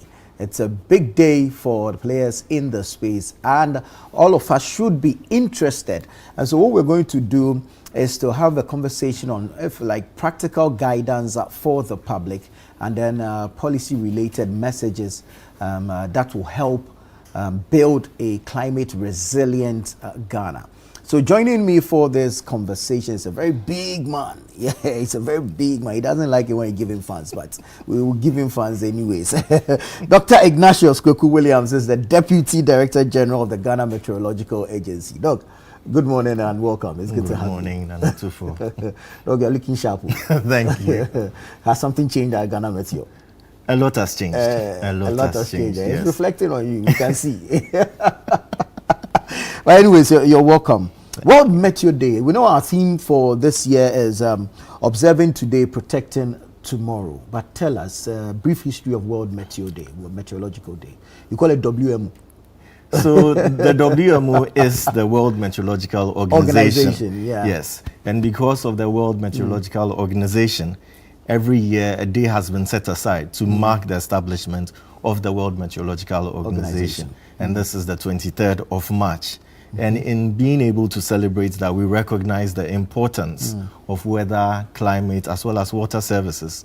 We use this day to highlight the role of national agencies such as the Ghana Meteorological Agency, and also to raise a bit of awareness about how meteorological information can be used to protect lives, as well as support the socio-economic development of the country.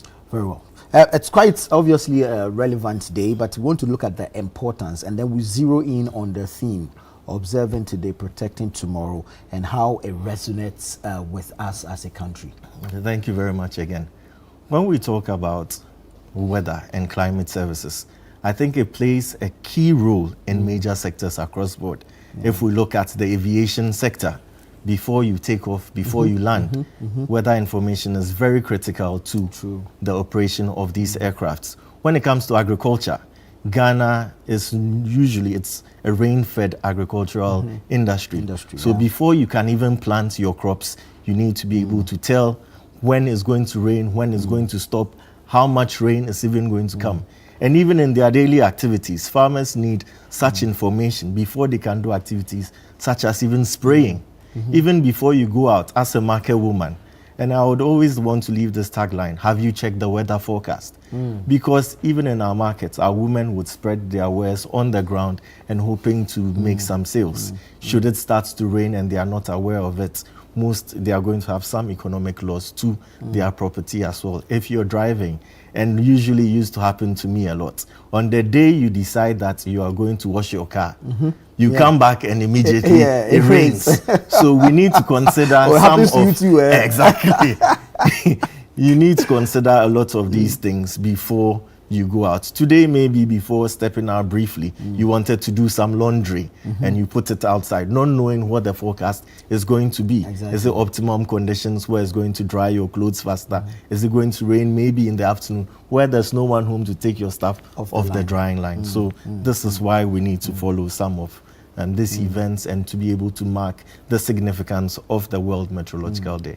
What are some of the efforts that Ghana has made over the period to improve meteorological services delivery in the country? I mean, we've come a long way. When we talk about the Ghana Meteorological Agency, was set up by an act of parliament. So if we look at the agency in itself, it's been running since 2004.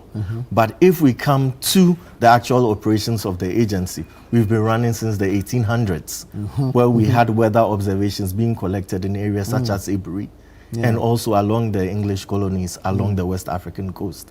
So to be able to move forward, we've moved from certain manual equipment where every single day you had to go to the field, be present to be able to collect some information.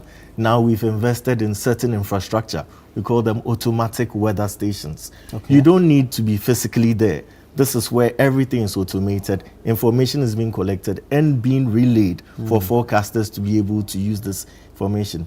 Earlier this year, we still an ongoing initiative with the food resilience, the food systems resilience project. It's called the FSRP project. Okay. We had about 20 automatic weather stations installed across the length and the breadth of the country. We recently also installed a new automatic weather observing system at the Accra International Airport. We are hoping that we'll be able to expand most of these equipment to go to other areas like the Takoradi Airport, like the Prempeh the First Airport, and also the Tamale Airport. So this is what gradually we are coming to do as a country. Although we are doing, making some measures, we need to indicate that this is not enough. If we want to have reliable weather information, we need to plant enough stations within a particular radius to be able to give us the true reflection of the information on the ground. And that is what resonates with the theme, observing today, protecting tomorrow. We cannot observe when our only equipment are in, let's say, 10 areas scattered over Ghana. What happens to key areas? We are sitting in Tesano right now. It might rain here, but it might not rain at Circle. So does it mean that if our station was situated in Circle the whole of today, we didn't record any rainfall? That would be a bit misleading. Right. Let's. So we know that with days that are observed, of course, on the international level, usually the local agencies will extend it to a month and do some awareness creation and all. Is the case same with World Meteorological Day? Yes. So what if it is? Then what are some of the key activities? So that is what we've been doing. But this time round, we've also extended to a month-long celebration, and within the month-long celebration, we've had series of events, series of media engagements, which I'm here today to talk to you about. Series of calls on prominent persons, and also launching certain new products. So we started the Meteorological Awareness Month on the 24th of February, where we launched the seasonal forecast for the major rainy season of the southern sector of Ghana. And we're privileged to have our sector minister, the Honorable Samuel Nete George, to do the presentation on our behalf. We've also had series of events putting in line, making sure it aligns also with the global theme. So we started also with the Adopt a Station initiative, where we looked at certain second cycle schools like Achimota and Methodist Girls Senior High School in Mamfe. And we planted 2 automatic stations with the help of a donor, Very Ground Ghana, and they donated these stations to us, and we decided to position these stations in these 2 schools. And what we did is also go ahead to set up what we call the Green Climate Clubs. These Green Climate Clubs are hoping to nurture our next generation of climate scientists, of meteorologists, of environmental scientists, who would have that sort of idea and propagate the whole information or things surrounding climate science, weather changes and weather patterns and stuff, so that it is not just anybody that we're talking to, but also finding a way to include it within their curricula and extra curricular activities. I'm sure DG has a message for the general public as well as stakeholders. As we observe the World Meteorological Day today, would encourage every stakeholder to take the early warning messages or information derived by the Ghana Meteorological Agency seriously. Gone were the days where we used to make fun of the agency and not to necessarily trust the forecast that comes out. Unless we can pay attention to early warning information, we cannot make any anticipatory action to be able to curtail whatever events that would happen. And on the 25th of March, we'll be launching Ghana's first ever climate atlas. This is a tool that has been developed to be able to forecast conditions up to the end of the century. Really? So it is not just about the public forecast that we do and we're going to see, let's say, information about whether it's going to rain this evening, but we are giving you conditions that will be happening at the end of the century, that is 2100. With all the climate change that is going on. Exactly. And you know, we launched also... get Hamatan this December. And that is why it is important to pay attention to some of this information. if this is what happened even during our supposed Harmattan period, what should we expect in years to come? True. Because it's going to help with our planning when it comes to agriculture, even the types of buildings that we should put up, the types of roads that we're constructing, certain mitigation measures that we should put in place to avoid certain disasters. Very well, very well. But one will ask, so what mediums of communication do you employ now? I grew up listening to Reverend Steve Nyakotekwa on GTV. We see showers in the lower belt, fast-moving winds towards the Sahara, you know, that kind of stuff. So what mediums do you employ now? We are employing, we are deploying our arsenal everywhere. So we have the mainstream media, like yourselves, where we call in, we give the forecast on a daily. We're also on the various social media platforms, on Facebook, on X, on LinkedIn, on TikTok, on Instagram. We've not left out any location. In fact, this afternoon on X, we'll be having an open space with one influencer, Kali J, to throw more light on the works of the agency. So we also have Telegram channels, and most importantly, the most sought after one is on WhatsApp, where we have several WhatsApp pages and you can receive up-to-date information. But most importantly, if you need any information on weather and climate services, consult our website, www.meteo.gov.gh. And if you have any worries also about impending alerts, add a /alerts to our website, and you should be able to get information on what we call the common alerting protocol. So whenever a storm is approaching, we forecast this ahead of time. Now we are looking at least a lead time of 2 hours to the major events. So you can get all this information on our website. Thank you so much. Thank you so much. This has been great. It's been good to have you and all the information that you've given us. We look forward to the coming events and, of course, the launch of that atlas. Thank you so much for having me. Thank you so much. Dr. Ignatius Kweku-Williams is the Deputy Director General at the Ghana Meteorological Services, speaking to us about the World Meteorological Day, the theme, and, of course, some of the activities being rolled out. It's time for our Heritage on-air series, and today Apioko Seriam Ashong Abe sits with Dr. Mrs. Alberta Bonzi Simpson, a senior lecturer, Department of Hospitality and Tourism, University of Cape Coast, and we're looking at food, indigenous Ghanaian food, indigenous food staples. Enjoy. Ago.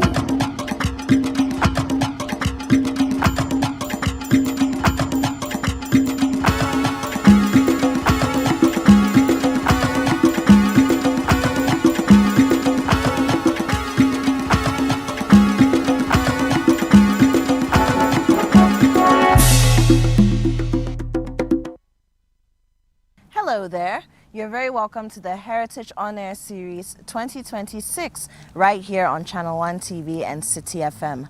My name is Apioko Sarah Mashong Abe. You may call me Apioko. That works just fine. Now, in this series, in our Heritage Month of March, we're exploring our food, our music, our personalities, the people who are heroes and heroines, as well as the places that have historical significance to us.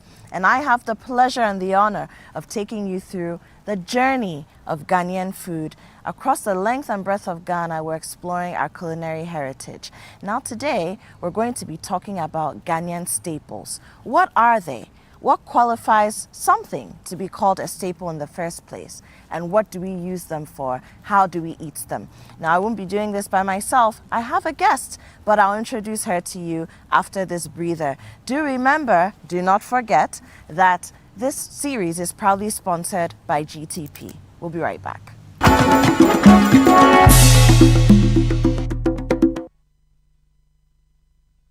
Do you want a healthy smile? Good morning, Raquel. Fresh brewed coffee for you. Oh, thank you, Dr. Maya. Yeah, you're welcome. Coffee, tea, red wine, those things cause so much stain on our teeth.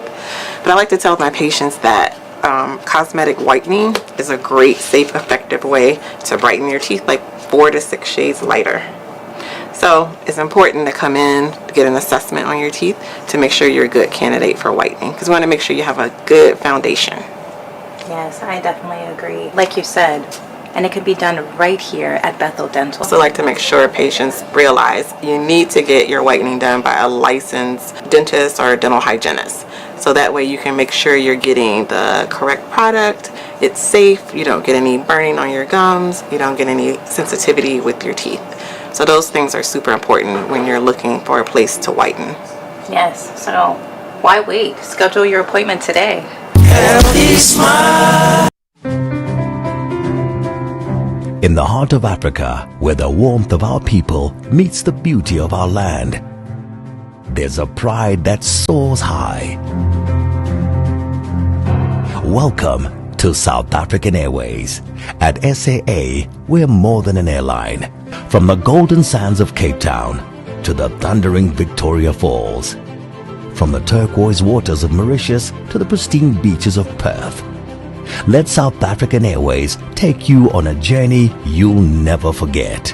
As a proud member of the Star Alliance, the world's largest premier airline network, SAA is dedicated to delivering unparalleled passenger services of the highest standard. South African Airways, proudly South African, where every journey begins with Sawubona. We see you.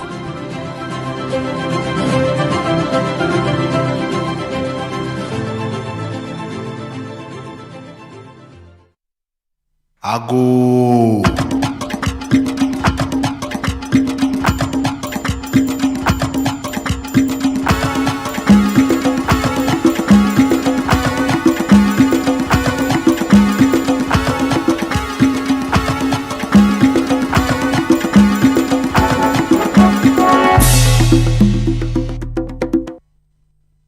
We're back, and this is still Channel 1 TV, and of course, still 97.3 City FM. This is the Heritage On Air Series 2026. We're exploring Ghanaian heritage and all the different facets of it. Now, we're talking about food here. My name is Apioko. Call me the food woman. I'm glad to do it. My guest today is a very august woman. She'll tell me I'm giving her too many fans, but I'll do it anyway because I love her for so many reasons. One of them being the fact that she's written the first and most comprehensive cookbook that explores Ghana's culinary history. And it's very interesting. We'll talk about it because we'll have to reference some of the things in there at some point. But do look for Serving Ghana. Serving Ghana. You can find it. It's not difficult to find. Google it, and then you can get some information there. Now, my guest, Dr. Mrs. Alberta Bonzi Simpson. She's a senior lecturer at the Department of Hospitality and Tourism at the University of Cape Coast. Hello, Doc. Hi, Happy. Good to see you. It's always good to be here. Always good to have you. Always good to have Yes. you. And I must say, Doc is an authority when it comes to conversations about our food. You know, many of us, we eat, we drink, we cook, we revel in the food, but that's it. You don't have the information, and that's why it's always a joy to talk to you, because you break it down and it adds meaning to what's on your plate or in your bowl. Yeah, good to have you. Thank you. So we're talking about Ghanaian staples, and I want us to start from here. A lot of the time you hear the word staple foods.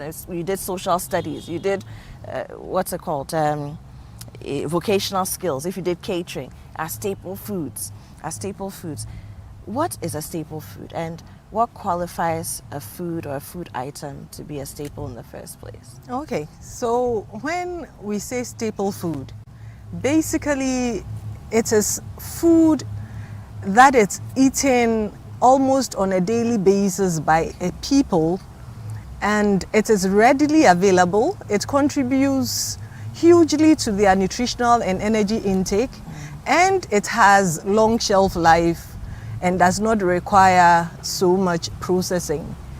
Yes, basically. Okay, so it's not just, okay, because I see it all the time, it's a staple. It has to come with these qualities. So yes, it has to be the available. foundation of the dietary needs of the people. Okay. And if they also eat it frequently and almost every day, they eat it, then it's a staple. Okay. Yes. That also means that staples are big economic earners They as far are. as food is They concerned. are. They are. All right. Okay. So that, I think we've established that. Let's talk about some of the staples that we have in Ghana. I believe we have a few here: plantain, cassava. But let's talk about that. And Ghana, of course, is not just Accra. as many people would think, or the big cities, your Kumasi or your Takrady, now Tamale as well. But across the length and breadth of Ghana, I think you'll find different staples. So can we walk through some of them? Okay. So when we talk about the staple foods in Ghana, there is a history to it. Initially, it was the sorghums, the legumes, the cocoyams, and the yams.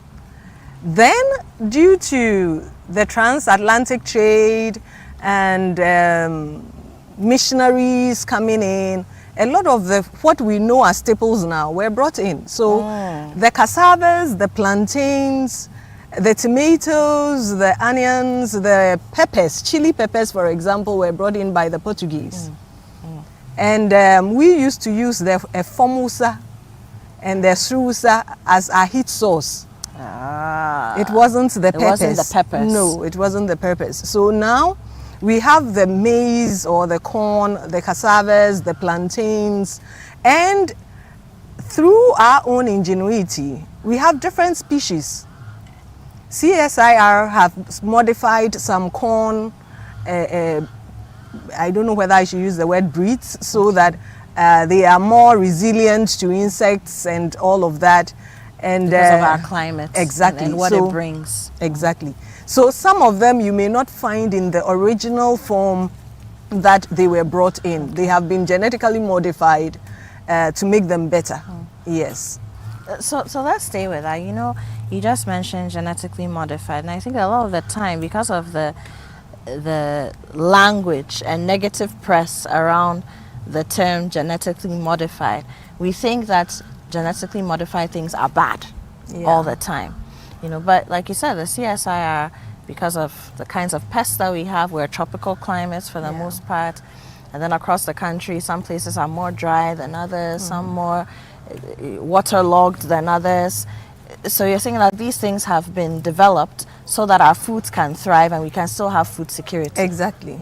Exactly. So nature does it sometimes by itself, where plants will change based on the climate in which they are grown. So some plants will grow differently even in color. If they are in colder climates than they will do in warmer climates than ours. And some of the modification has also been done by human beings just to suit our purposes. Okay. So now let's talk about some of the things that have become our staples. Okay. It's interesting to hear that the list you listed, that's basically Ghanaian food. But these things were brought in, of course, hundreds of years ago in some cases, but they become a part of us. So let's start from maize. Okay. Because maize, everywhere in the country, there's some maize dish coming from there. Let's talk about maize. Okay. So maize was brought in from the Americas by the Portuguese. And the aim of bringing maize was not to change our diet, but rather to bring in staples that their armies could live on. And they couldn't do our sorghum and no, they weren't used to it. And it takes a shorter time to grow maize than sorghum and wheat and millet. And that's why the maize was preferred. And then our indigenes found various uses of it. And one of the most iconic is the fermentation of maize. It is interesting to note that just by fermenting the maize after milling increases the shelf life of your kenkey and your banku, because it changes the pH and it makes it more difficult for bacteria to grow in there. So that's why somebody can make banku, wrap it, put it in an ice chest or some kind of warmer, and for 1 week it can be there. You can just pick it and eat it with your fetri or your pepper. Exactly. You can even just wrap it in plantain leaves and it will last. So that was how our mothers decided to make the shelf life of our corn products longer. And then there is also the dry corn. So aside soaking maize in water for 3 days, and mind you, when you put it in the water, you don't have to put your hand in that water or that maize for the 3 days. Otherwise, you contaminate it. When you do that, you first contaminate it and you introduce a very bad odor to the maize. So when you soak the water, just don't wash the maize fresh as you bring it from the market or the farm. Pour it into a bowl, pour water on it, don't rinse it, don't do anything about it. After 3 days, then you rinse it. And when you rinse it, you just take it straight to the mill. You don't put water back on it. That's the indigenous process. That is the indigenous process. No, process. you're taking my mind back, because I remember when I was younger. So my mom had these buckets, and these buckets were just for maize. Yeah. And like you're saying, straight from the market, put them in there, fill it with water. The buckets had lids. We left them, and then now you take them to go and be milled. Yeah. These days, you'll find the dough already milled, already pressed and packaged in the market, even our traditional markets. But before, you had to do it yourself. Yes. And that's the thing, you don't put your hand in it. No, if you play with it, if you put your hand in it, you get a very foul odor after you blend the corn, and it's not pleasant. So you don't have to do that. Then aside that corn dough, which is, and after you have brought it from the mill, you also have to let it rest for about a day or two. Okay. Before you can pack it and freeze them. Okay. When you pack them and freeze them, it can last forever. If you don't also mix it with too much water, it can stay for a couple of days, maybe a week, without any preservation. But if you want it to last longer for years, you can just bag them in rubbers and put them in your freezer, and they will be there forever. But I will just advise that you portion them and store them. So when you take them out, you don't put them back into the freezer. Then you can also blend it dry. When you blend it dry, there are so many different types of meals that you can prepare. Okay, so like what we're seeing here, we have some of the blended dry maize. Yes, you can mix it with kokonte powder and make your tuzafi out of it. You can make the gemplans out of it and all the plants. Baka baka. Exactly. Out of the dry corn meal. And that the dry corn meal, if you tie it well and you store it, it should be in a container tightly covered. It should stay for and you can use that for porridge as well. You can use it for porridge so that's as your well. The ekwegbemi is a little more rough. Yes, it's great. So it is rougher, but let's say it's granules, maize granules, for want of a better word. And you have the oblayo. The oblayo, they are bigger. And what you do with the oblayo, it is just husked. Okay. When you husk the cornmeal, you don't break it into pieces and then you cook it. So you can make the oblayo with that. You can also make what we call the Fantis have this cornmeal where you have the husked corn mixed with granules and then wrapped in corn husk. The name is also has just escaped. It will come. We'll get it. Yes, I think it will come at some point. You find them selling them. Then you tie it with a rope and then you sell it by the roadside. You find them at the roadside too. So you can do that, and that is a snack. That is, and you can even give it to your kid to take it to school. And there are certain variants where you will put smoked anchovies in the middle, wrap it, boil it, and then give it to your child to take to school. And then we have our maize drinks too. We have our medada, sana, the asana, liha, all the variations of it. Exactly. So you can make drinks with, we make drinks with maize, we make snacks with maize, we make carbohydrate accompaniments to our main meals with maize. Yes. So let's talk about Tuzafi. Okay. Because in this, so Middle Belt to South. Sabo is the Sabo. name. Sabo is the name. Sabo. Yes, Sabo. Ebru Sabo. Ebru Sabo. Yes. When you come from the middle down to the south, a lot of what we do is the fermented. So you have kinky, there's etil, all of that. But then the tool is more from the powder. The tuozafi is a mixture of the powdered, dry powdered maize and cassava meal. Cassava flour, kokunte, what we use for kokunte. Then with the maize stew, you can roast it and mail it for different types of meals. You can make it into tom brown as a porridge. You can make it into a papransa. You can make it, add it to plantain to get your crackrow.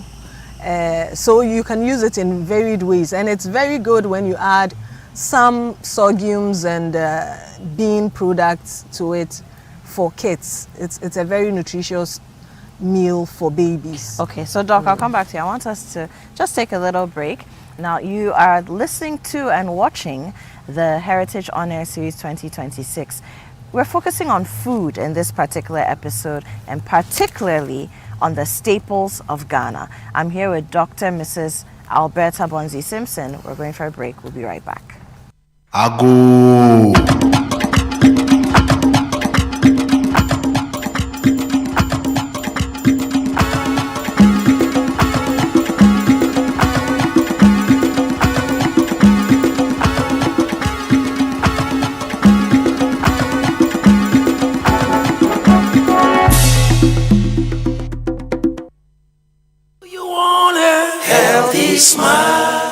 Hey, Dr. Ramsey. Hey, how's it going? It's good. So when the patients come in, I usually say, we only do regular cleanings if your mouth is healthy, which means you don't have a lot of hard plaque buildup underneath your gum or above your gum line. You don't see a lot of bleeding when you're brushing or flossing. There's no shaky teeth, no inflammation going on. Right. And if they do have all those things that you mentioned, then they need to have a different type of cleaning, which is called a deep cleaning or periodontal therapy. Also could be called scaling and root planning. Sounds a little bit scary, but it's not. Basically, you have a lot of hardened plaque underneath the gum line where you can't see with your eyes. And that bacteria is causing an infection. And that's what's causing the gums to puff up and bleed. Some people notice bad breath odor that no matter how they brush, they floss, it won't go away. Healthy smile. Ago.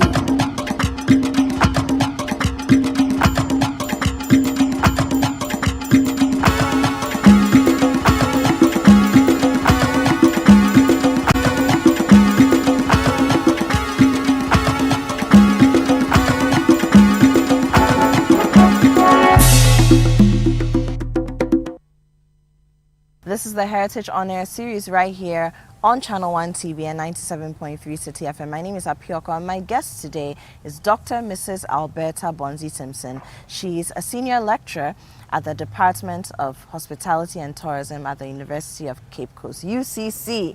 And we're having a conversation about Ghanaian staples. We've spoken a lot about maize, Doc. Yes. But we have a few others that we need to touch on. You mentioned when we began the conversation that many of the staples that or the things that we consider staples today were imported. Yes. So they came when the transatlantic trade started, the Portuguese, the Dutch, all of them, they brought things. Yeah. However, plantain and cassava have been with us. No. No? No? They were also brought. So who brought what?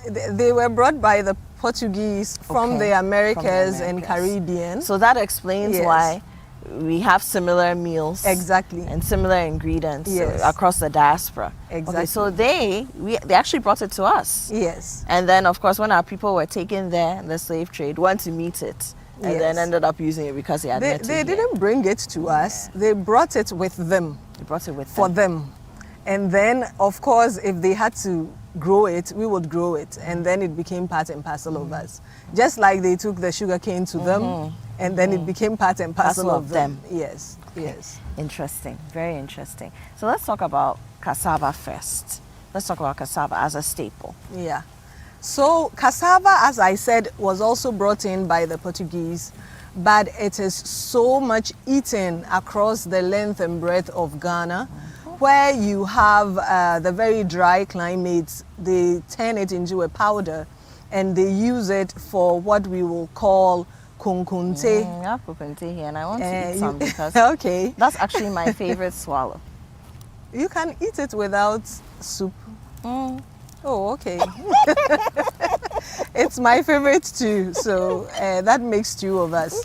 I love kunkunte. Yes. And kokonte is dried. It has this dark brown color if it is left on the weather, exposed to the weather for a long time. So you have moisture going there through the mist and dew. Okay. And then the sun hitting on it, then you get it brown. But if you dry it quickly and fast, maybe the weather is so hot, you dry it within 2 days, it's actually whiter. It will look like the banku Like that the you have. banku. Yes, when I do it in the house, it ends up being whiter than what it is. So most of the time we see the dark brown. So, okay, so that has, so you're saying that has to do with the length and time and of the drying method of the drying. If it's left to the weather, then you get that. But kokonte is also very high in iodine. That's why I love to eat it. So if you have any gastric problem that has to do with sore in your digestive system, then kokonte is your thing. Kokonte is your thing. When we were younger, if you would remember, they put iodine on our sauce. Yes. So this is Yes. basically eating iodine into your system.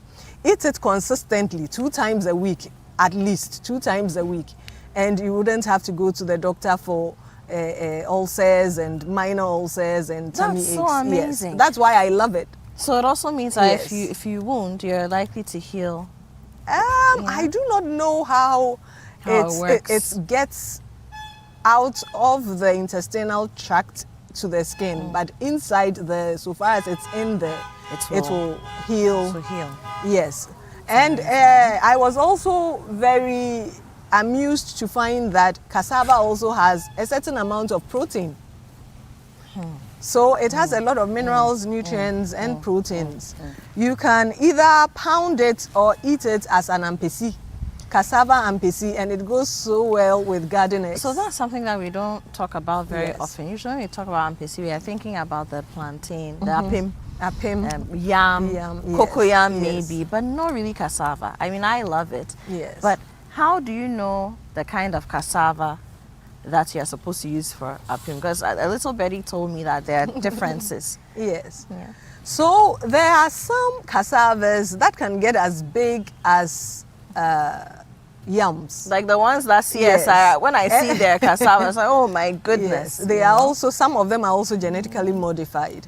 And they can be so starchy and so hard, those ones are not palatable to eat. And some of them might also have bitter aftertaste. So for the ampesi, you want to go for the slim white cassavas. Okay. The slim white cassavas, probably. Yes, younger ones. Younger ones. Yes, slim Younger white cassavas. ones. And Okay. it's very palatable when you pair it with garden egg stew with some kako. Supaku, a name that I just learned from one of my girls. There is this kind of Kobe, kako looking kind of fish, dried fish, that is called supaku. Hey, it's so flavorful. It's so flavorful. So that with garden egg stew pairs perfectly with cassava. And cassava is eaten right from the south to the northern part of Ghana in so many different types of ways. Either they make gari with it, they make tapioca with it, they make powdered cassava to go with the tuzafi, or kokunte dried and fermented, or pound it as fufu. When you go to certain parts of Ghana, they pound fufu every day. Yeah. Every day. It's a staple. Every day the household eats fufu. And according to some interviews that I have, they can just prepare soup to last 3 days. So they just wake up and pound the fufu, and they'll eat the same soup with it until it is done. And then the cassava to the cassava dough. Yes. That's what aglima. That's what we Aglima, use for yes, the akple. yes, Because you mix yes. it with the maize Yes, dough, yes. the corn dough. I love it. Let's talk about plantain. Yes. So plantain has very recent use as a snack. Plantain chips. Everywhere you pass in Ghana, even on the plane, you will find plantain chips, and you will find it made from the unripe plantain or the ripe plantain. As the plantain ripes, it gets sweeter. And the plantain chips will not be so dry, but they will have sweetness in it. And then fufu also, you use plantain to improve on the nutritional value and also to reduce the starchiness of the cassava. Plantain is replete in potassium, so it's a good source. Plantains, bananas, they are a good source of potassium. And so you would want to put some plantain. And for diabetics... So that's the fufu. Yes, and for diabetics, fufu made from just plantain. Happy. For diabetics, fufu made from just plantain is a good choice for them. And you can also eat the ripe plantain, either as tatar, kakro, or kelewele, or just fried plantain with your gobe. And for me, no plantain goes to waste in my house. I have a plantain at all plantation at my backyard. So what I do is that when I cut it, I start with the apim, and as it gets ripened, it goes to the fried plantain with the gobe, and as it gets very ripened, it goes to the tatar, and then when I can't have tatar again, I just peel them, zip bag them, put it in the freezer for another day. For another day. Yes. We love it. We love it. Okay, we will wrap up soon, but I want us to talk. We've spoken a lot about the different staples and whatnot, but I have some shea butter here. Yeah. We don't consider shea butter a staple, but it is for certain parts of Ghana. Let's just touch on that, please. So even the oils that we have were not the staple for Ghanaians. It was the shea butter oil. Not even palm oil? Not even palm oil. It was also introduced at some point in time. It was the shea butter. And so the shea butter oil, when you go to the north, is the staple oil. They cook so many different types of dishes with the shea butter oil. It is natural, it is healthier, and more nutritious than the bleached oils that we have. The more processed the oil, the bad it is for you. If the oil comes from things like soya bean, things that are not naturally oil, then you should know that a lot of processing has gone through it and it's not the best for you. So your best bet is the shea butter and the palm oil, if you can. Okay. I mean, the shea butter, of course, when they make the tuzafi, so you don't get the dry film, they spread it on top, it remains supple. They use it for the tubani dip and all that. So, and it's aside that, delicious. it's a good skincare. And for so long, people told us that shea butter was not edible because we didn't know. And I think we also adulterate it with all sorts of perfumes on the market. So if you want to eat it, you have to be careful that you are buying the unadulterated shea butter, or else you'll be eating some chemicals. And of course, the fragrance will not also be pleasant in the food. In the food, definitely Yes. not. Last thing, let's talk about millet. Is millet also something that we had? Yes. Indigenous? Yes. Okay, so millet is Millet, also indigenous. yes, millet is indigenous to Ghana. So all the Hausa cocoas and all the millet carbohydrate dishes that the Northerners produce, they are all indigenous to Ghana. But the reason why we are gradually losing millet is because of the length it takes for it to process it for preparation. No. Or to grow. To grow, to cultivate. Yes, the length of cultivation. So people go to the mazes because a few months it's ready and you can harvest it. Yes, but sorghums, millets, we've had them with us from the beginning. I love it. I love it. All right, ladies and gentlemen, this is the Heritage On Air Series 2026 right here on Channel 1 TV and 97.3 City FM. I've been speaking to Dr. Mrs. Alberta Bonzi Simpson. She's a senior lecturer at the Department of Hospitality and Tourism, University of Cape Coast, and we've been talking about Ghanaian staples, and you heard it for yourself.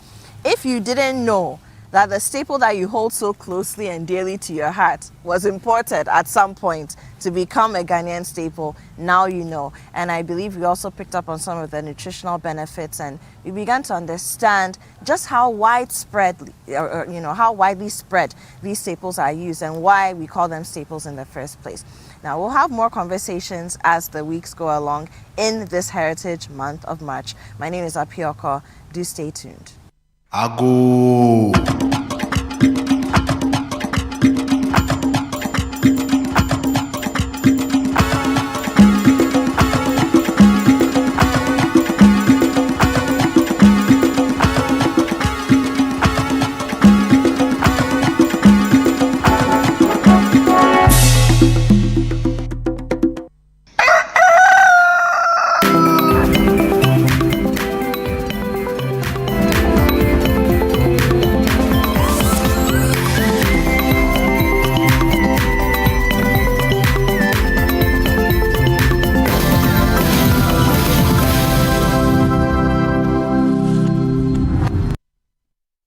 Welcome back. This is Breakfast Daily right here on Channel 1 TV. Myself, Jude Duncan, and of course the main man himself, Nana Tufo Boateng, is here. Just gone by Up Your Core with Dr. Bonzi Simpson on a conversation on indigenous Ghanaian staples. It's now time for the big conversations powered by you, our lovely viewers out there on social media. The What's Trending segment. And yeah, we can put it out. Segment. So I try to get into what's trending.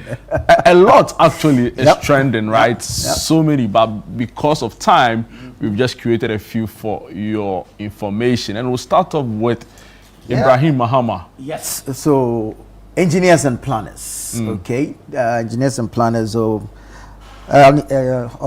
founded in 1997 by Ibrahim Mahama, sent the final batch of 30 Caterpillar 785D dump trucks to its Takwa operations. Now, these heavy-duty haulers, each carrying up to 150 short tons, will speed up all transport and efficiency at the major Goldfields mine and nearby Damai mine.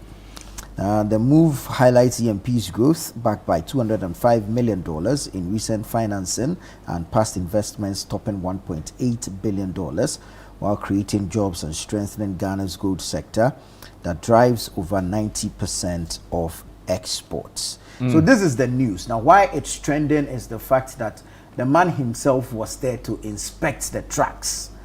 Ibrahim Mahama. Charlie, you think that he's too busy and we'll have some project coordinator or some supervisor go and do the inspection. He check that himself. Diligence. If you have spent this amount of money and you go and check it yourself, you sleep for somebody to go and do some shoddy work, be there. So the man himself was there. I mean, inspecting, supervising, monitoring, doing the checking. So do we know for sure this is headed to the Daman mine? So Goldfields and Damine. Okay. That's what we've been told. Wow. That's Rafiq Mahama, right? Rafiq, Charlie, hard guy, solid guy. Wow. I've been close to some of these mining equipment, right? I remember I did a student work experience with Newmont Ghana.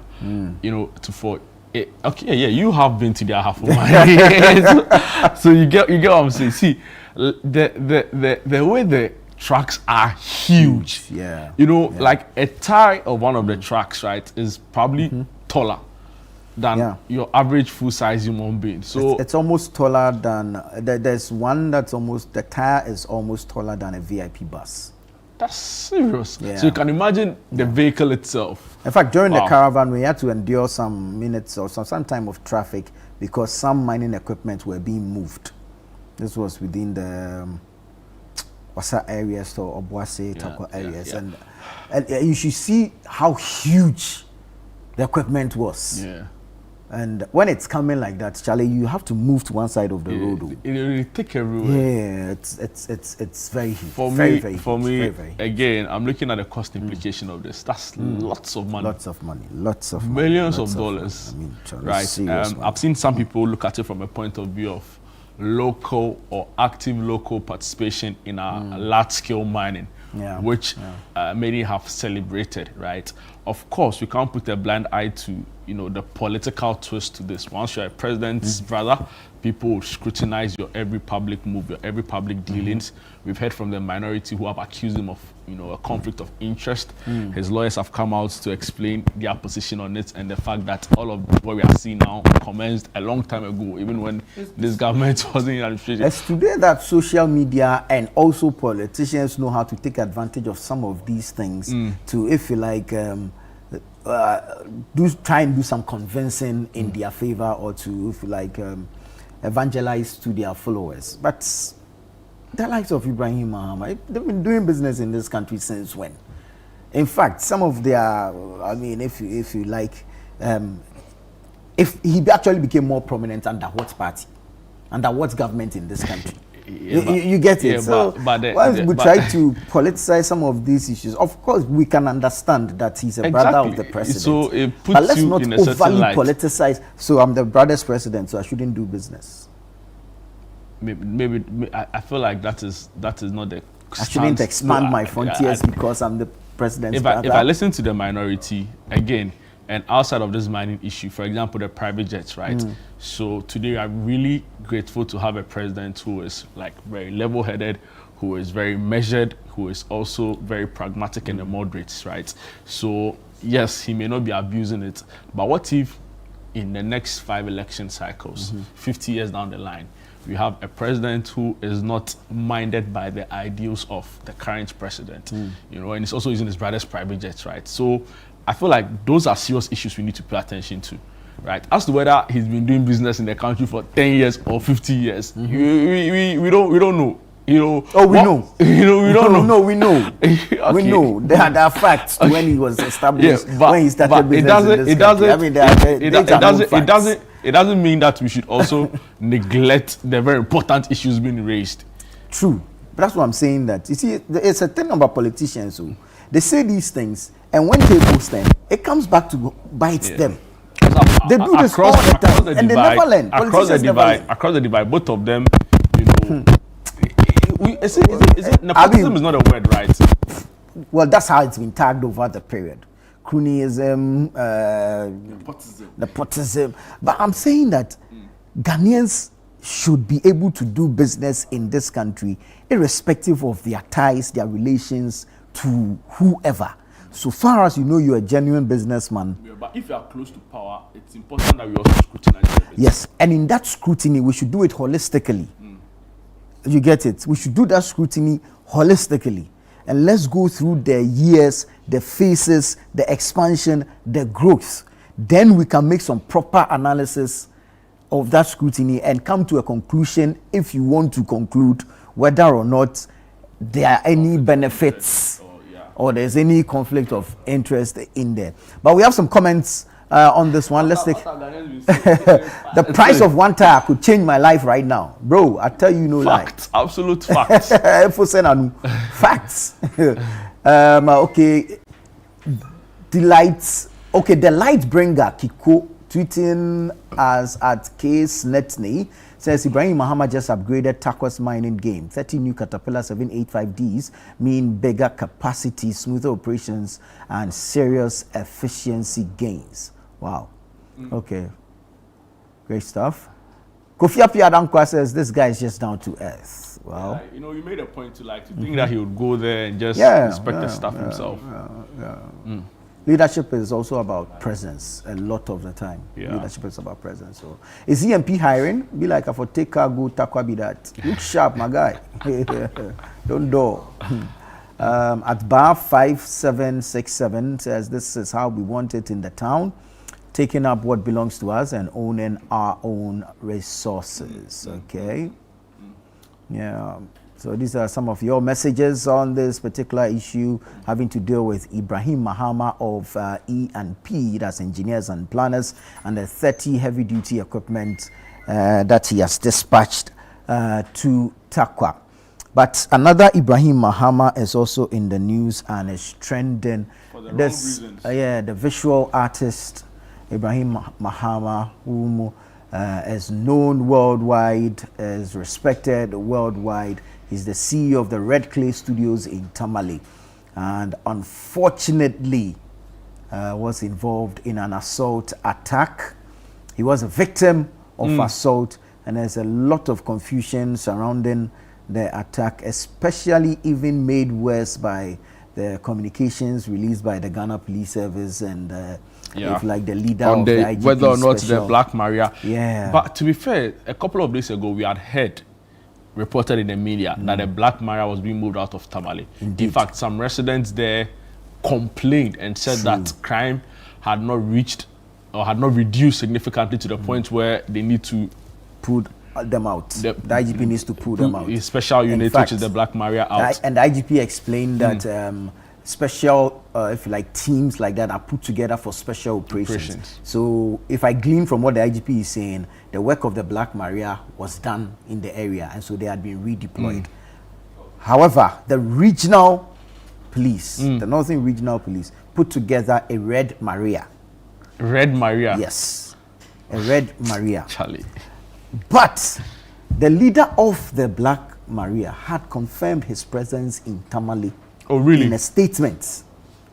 But he was quick to add that they were not there on official duty as Black Maria Squad, doing official duty as per, if like the marching orders of the IGP. They were there for Eid celebrations. Okay, so he was in Tamale. I stand to be corrected, but he's probably a Tamale homeboy. And so he went back home for the Eid celebrations. And then they came across this traffic situation, blah, blah, blah, allegations made here and there. But this assault, we are yet to establish exactly who attacked and assaulted Ibrahim Mahama. Because the victim, it is well known, that has been assaulted, Ibrahim Mahama and his uncle. But the attackers, police are telling us, was a mob. But Ibrahim Mahama and his uncle seem to suggest that the attackers were members of the Black Maria Squad. See, Ibrahim Mahama, the visual artist, right, is easily one of the most identifiable young men in the region. To an extent, globally, in terms of people who appreciate art. To a large extent. He's well known, right? He's not a kid. You know, I don't think he would, for any reason, come out to accuse a police unit of doing something when they have not. But of course, the police have a right to defend themselves. My point is that this has very lasting implications on us because of the global the person involved and his global appeal, right? And it's for that same reason the tourism minister has found it necessary to comment on it. She's not an interior minister. She's not a national security coordinator, but she's commented on it. There's a reason why, you see. So my point is that it's unfortunate that it's happened. And we need the police to pay the maximum or give the maximum attention. They can to this particular situation because, you know, he's single-handedly almost built one of the biggest, you know, tourist attractions in the region, right? So it's unfortunate, and I want the IGP to attach a lot more urgency to this. Indeed, it's unfortunate that this has happened, and that, I mean, just as you said, the implications are many. You know, he's actually had to cancel some international trips because of this particular assault. He's not sure of his status, if like and his mental frame of mind, his health status. He says he has some dental issues. He can't sleep. He struggles to speak, and so if he has to go do an international conference, you can imagine. So it's actually put so far. I think about 2 international engagements on hold till he's able to confirm and ascertain his wellness as a human being, his mental state of mind, before he can embark on these. But it's rather unfortunate. We call on the Ghana Police Service to expedite the investigations. The professional and what do they call it? The professional standards of the Ghana Police Service, PIPS, should look into the matter as well, if indeed this was orchestrated by officers. And then, of course, whatever sanctions there are should be meted out to and apply accordingly. Yes, sir. All right, let's take a quick break here. When we come back, we have an interesting conversation right here on Breakfast Daily.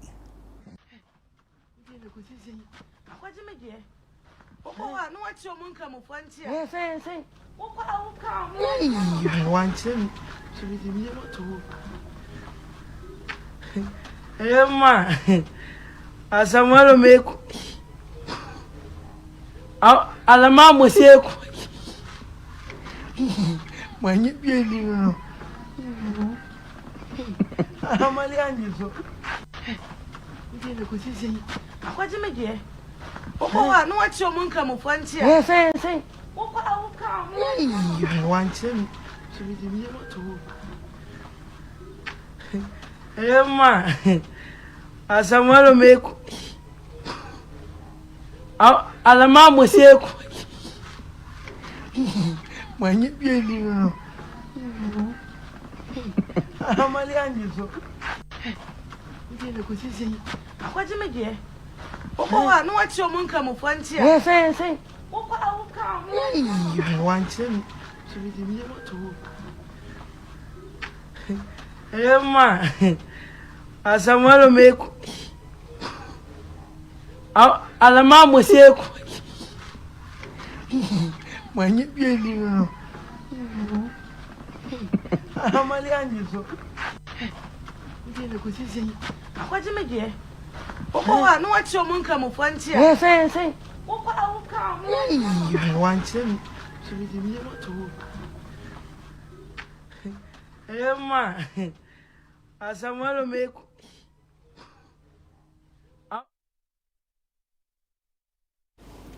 Yeah, welcome back. Charlie. You didn't get salamit. Charlie. No, they say this no, one no, is we're small. waiting for the big one. Yeah, so this one is to mark the end of the fast. The big one is to mark the sacrifice of Ibrahim. That's when animals will be slaughtered. You understand? So let's wait for that one. We are waiting patiently. You know, patiently waiting. Yeah. Amazing. Patiently Waiting is a song by 50 Cent. Oh. It features Eminem. No, Eminem be my guy. It's on the Get Rich or Die Trying album. Let me pursue you. You go take we go. We will join by Madeline Williams. She's with our events team here at Channel 1 TV and CTFM. When she comes on set, you know that she comes bearing good news, right? Yeah, Royal Mag. Royal Mag. No, she has some other names. Yeah. That one is not for TV. It's not for TV. That one is not for TV. I'm Judan can be guided. I'm minded.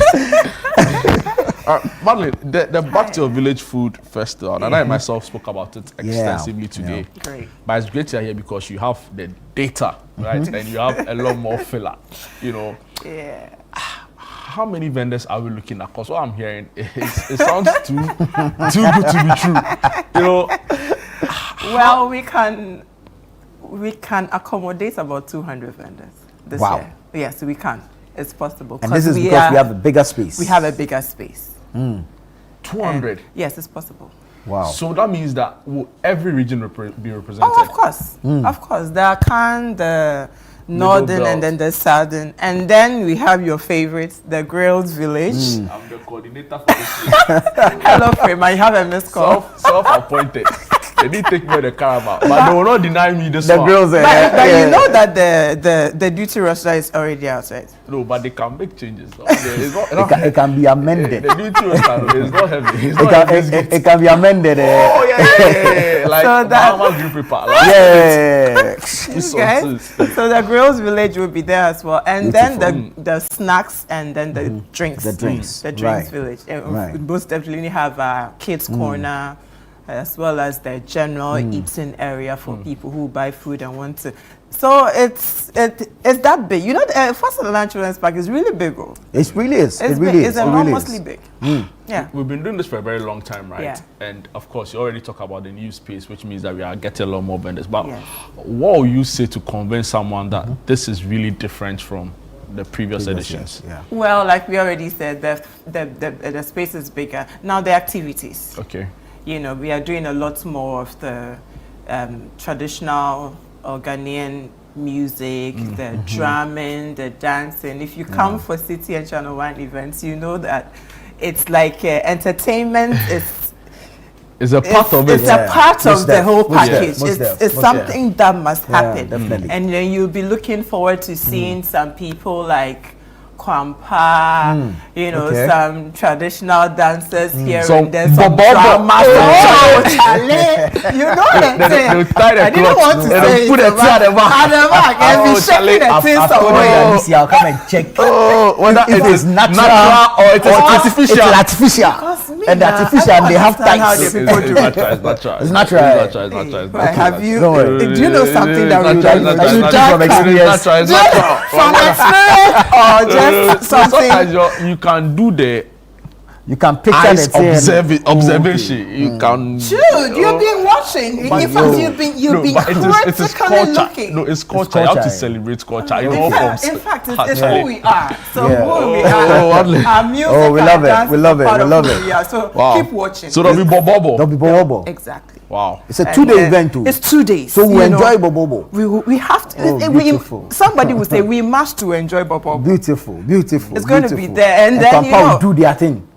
They'll start the thing as if they want to do, As if they are don't want doing, to as do, if they are not don't doing, do. as if- Before you know, some 90 degrees The for time woman, they come in So and dance. The whole Charlie. place is charged. the people say they are doing palm wine music, but the palm they are wine music, doing the way more they will than shake the palm wine. jamano. Charlie. It's not palm wine music because the things that they are doing No, is more than palm wine no, music. Kwampa, wherever you are, good morning to you. Good morning to you. Good morning So to you. you know a lot more, and then definitely there'll be drama. You know. Yeah. To take us through our journey as a people, what we love, where we've come from, and all of that. So the Back to Your Village Food Festival is It's an event that celebrates our culture, our heritage as a people, as Ghanaians. Where have we come from? So Where are we food. going? Beyond food, the culture bits, the dance, the history. music, the history, then the food, the drinks, our snacks. There are people who haven't even seen certain kinds of snacks that we have in Ghana before. They haven't tasted it. They don't even know the makeup of it. So when you come to the Back to Your Village Food Festival, you're not just coming to eat or drink or snack on something. You're also coming to learn. It's food tourism. You're coming to learn. I've seen a papransa. What is it made of? How is it made? What goes? You've seen TZ.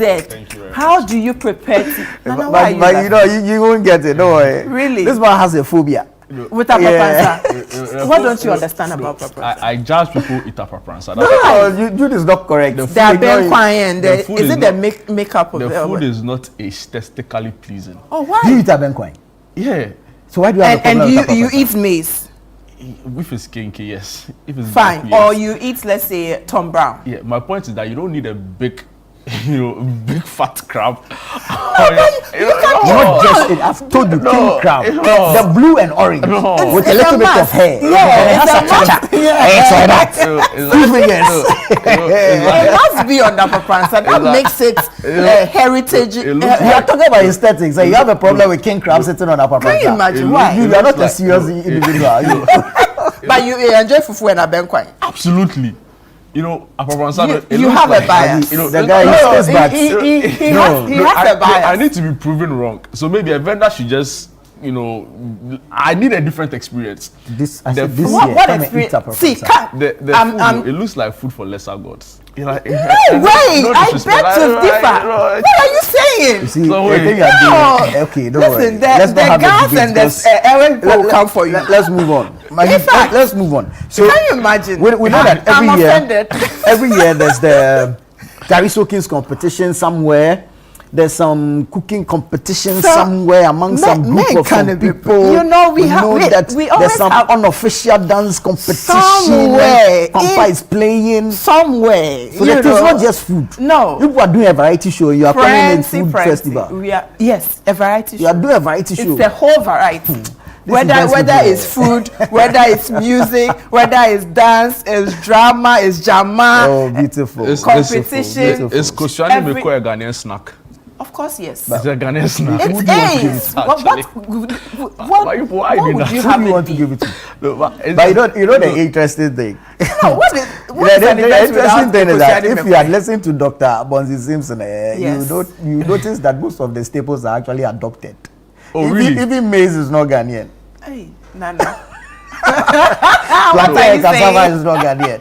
But it was brought to you by Portuguese soldiers to feed their we've adopted it. But the thing is that we've adopted it and we've created foods exactly out of it that tell stories. Okay, they brought it to feed their soldiers, not to change anything. Food.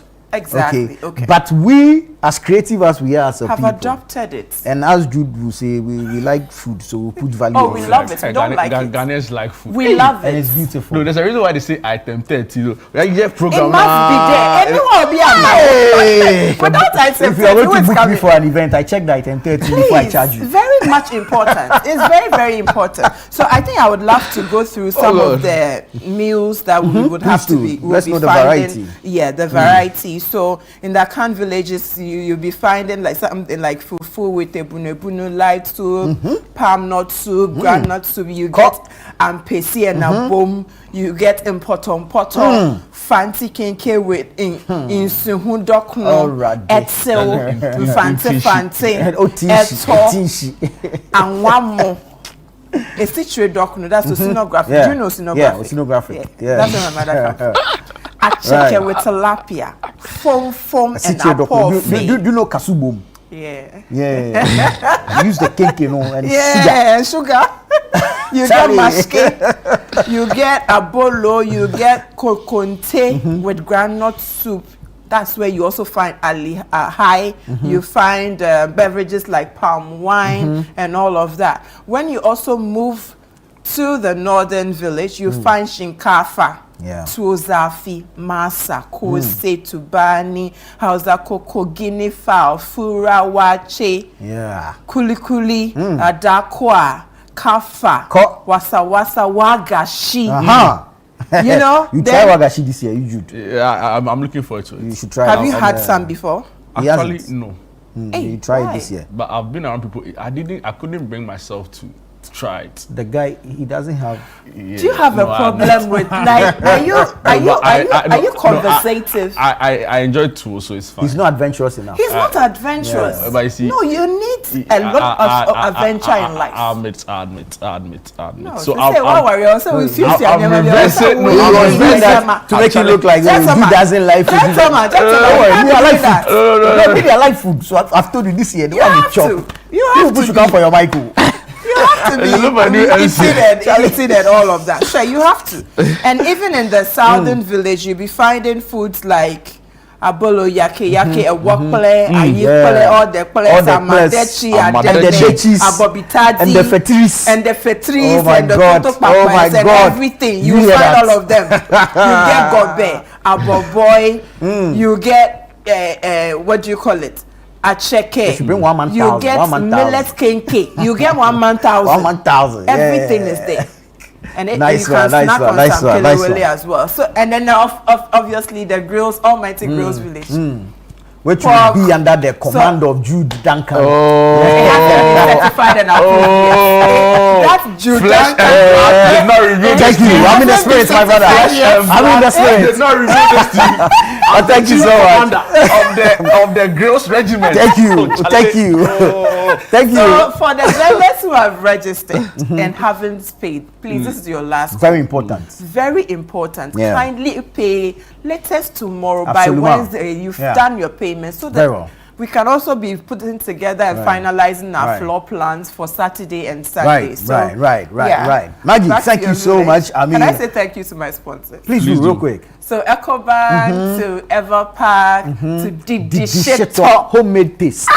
And finally to Gino. Thank you so much. Thank you for coming on board. Back to your Village Food Festival. Yeah, and thank you too, Maggie. We look forward to it. We'll be there, so you should also be there. It's the 28th and the 29th of March at Fort Sutherland Children's Park, 10 a.m. to 6 p.m. each day. It promises to be, because literally I will be.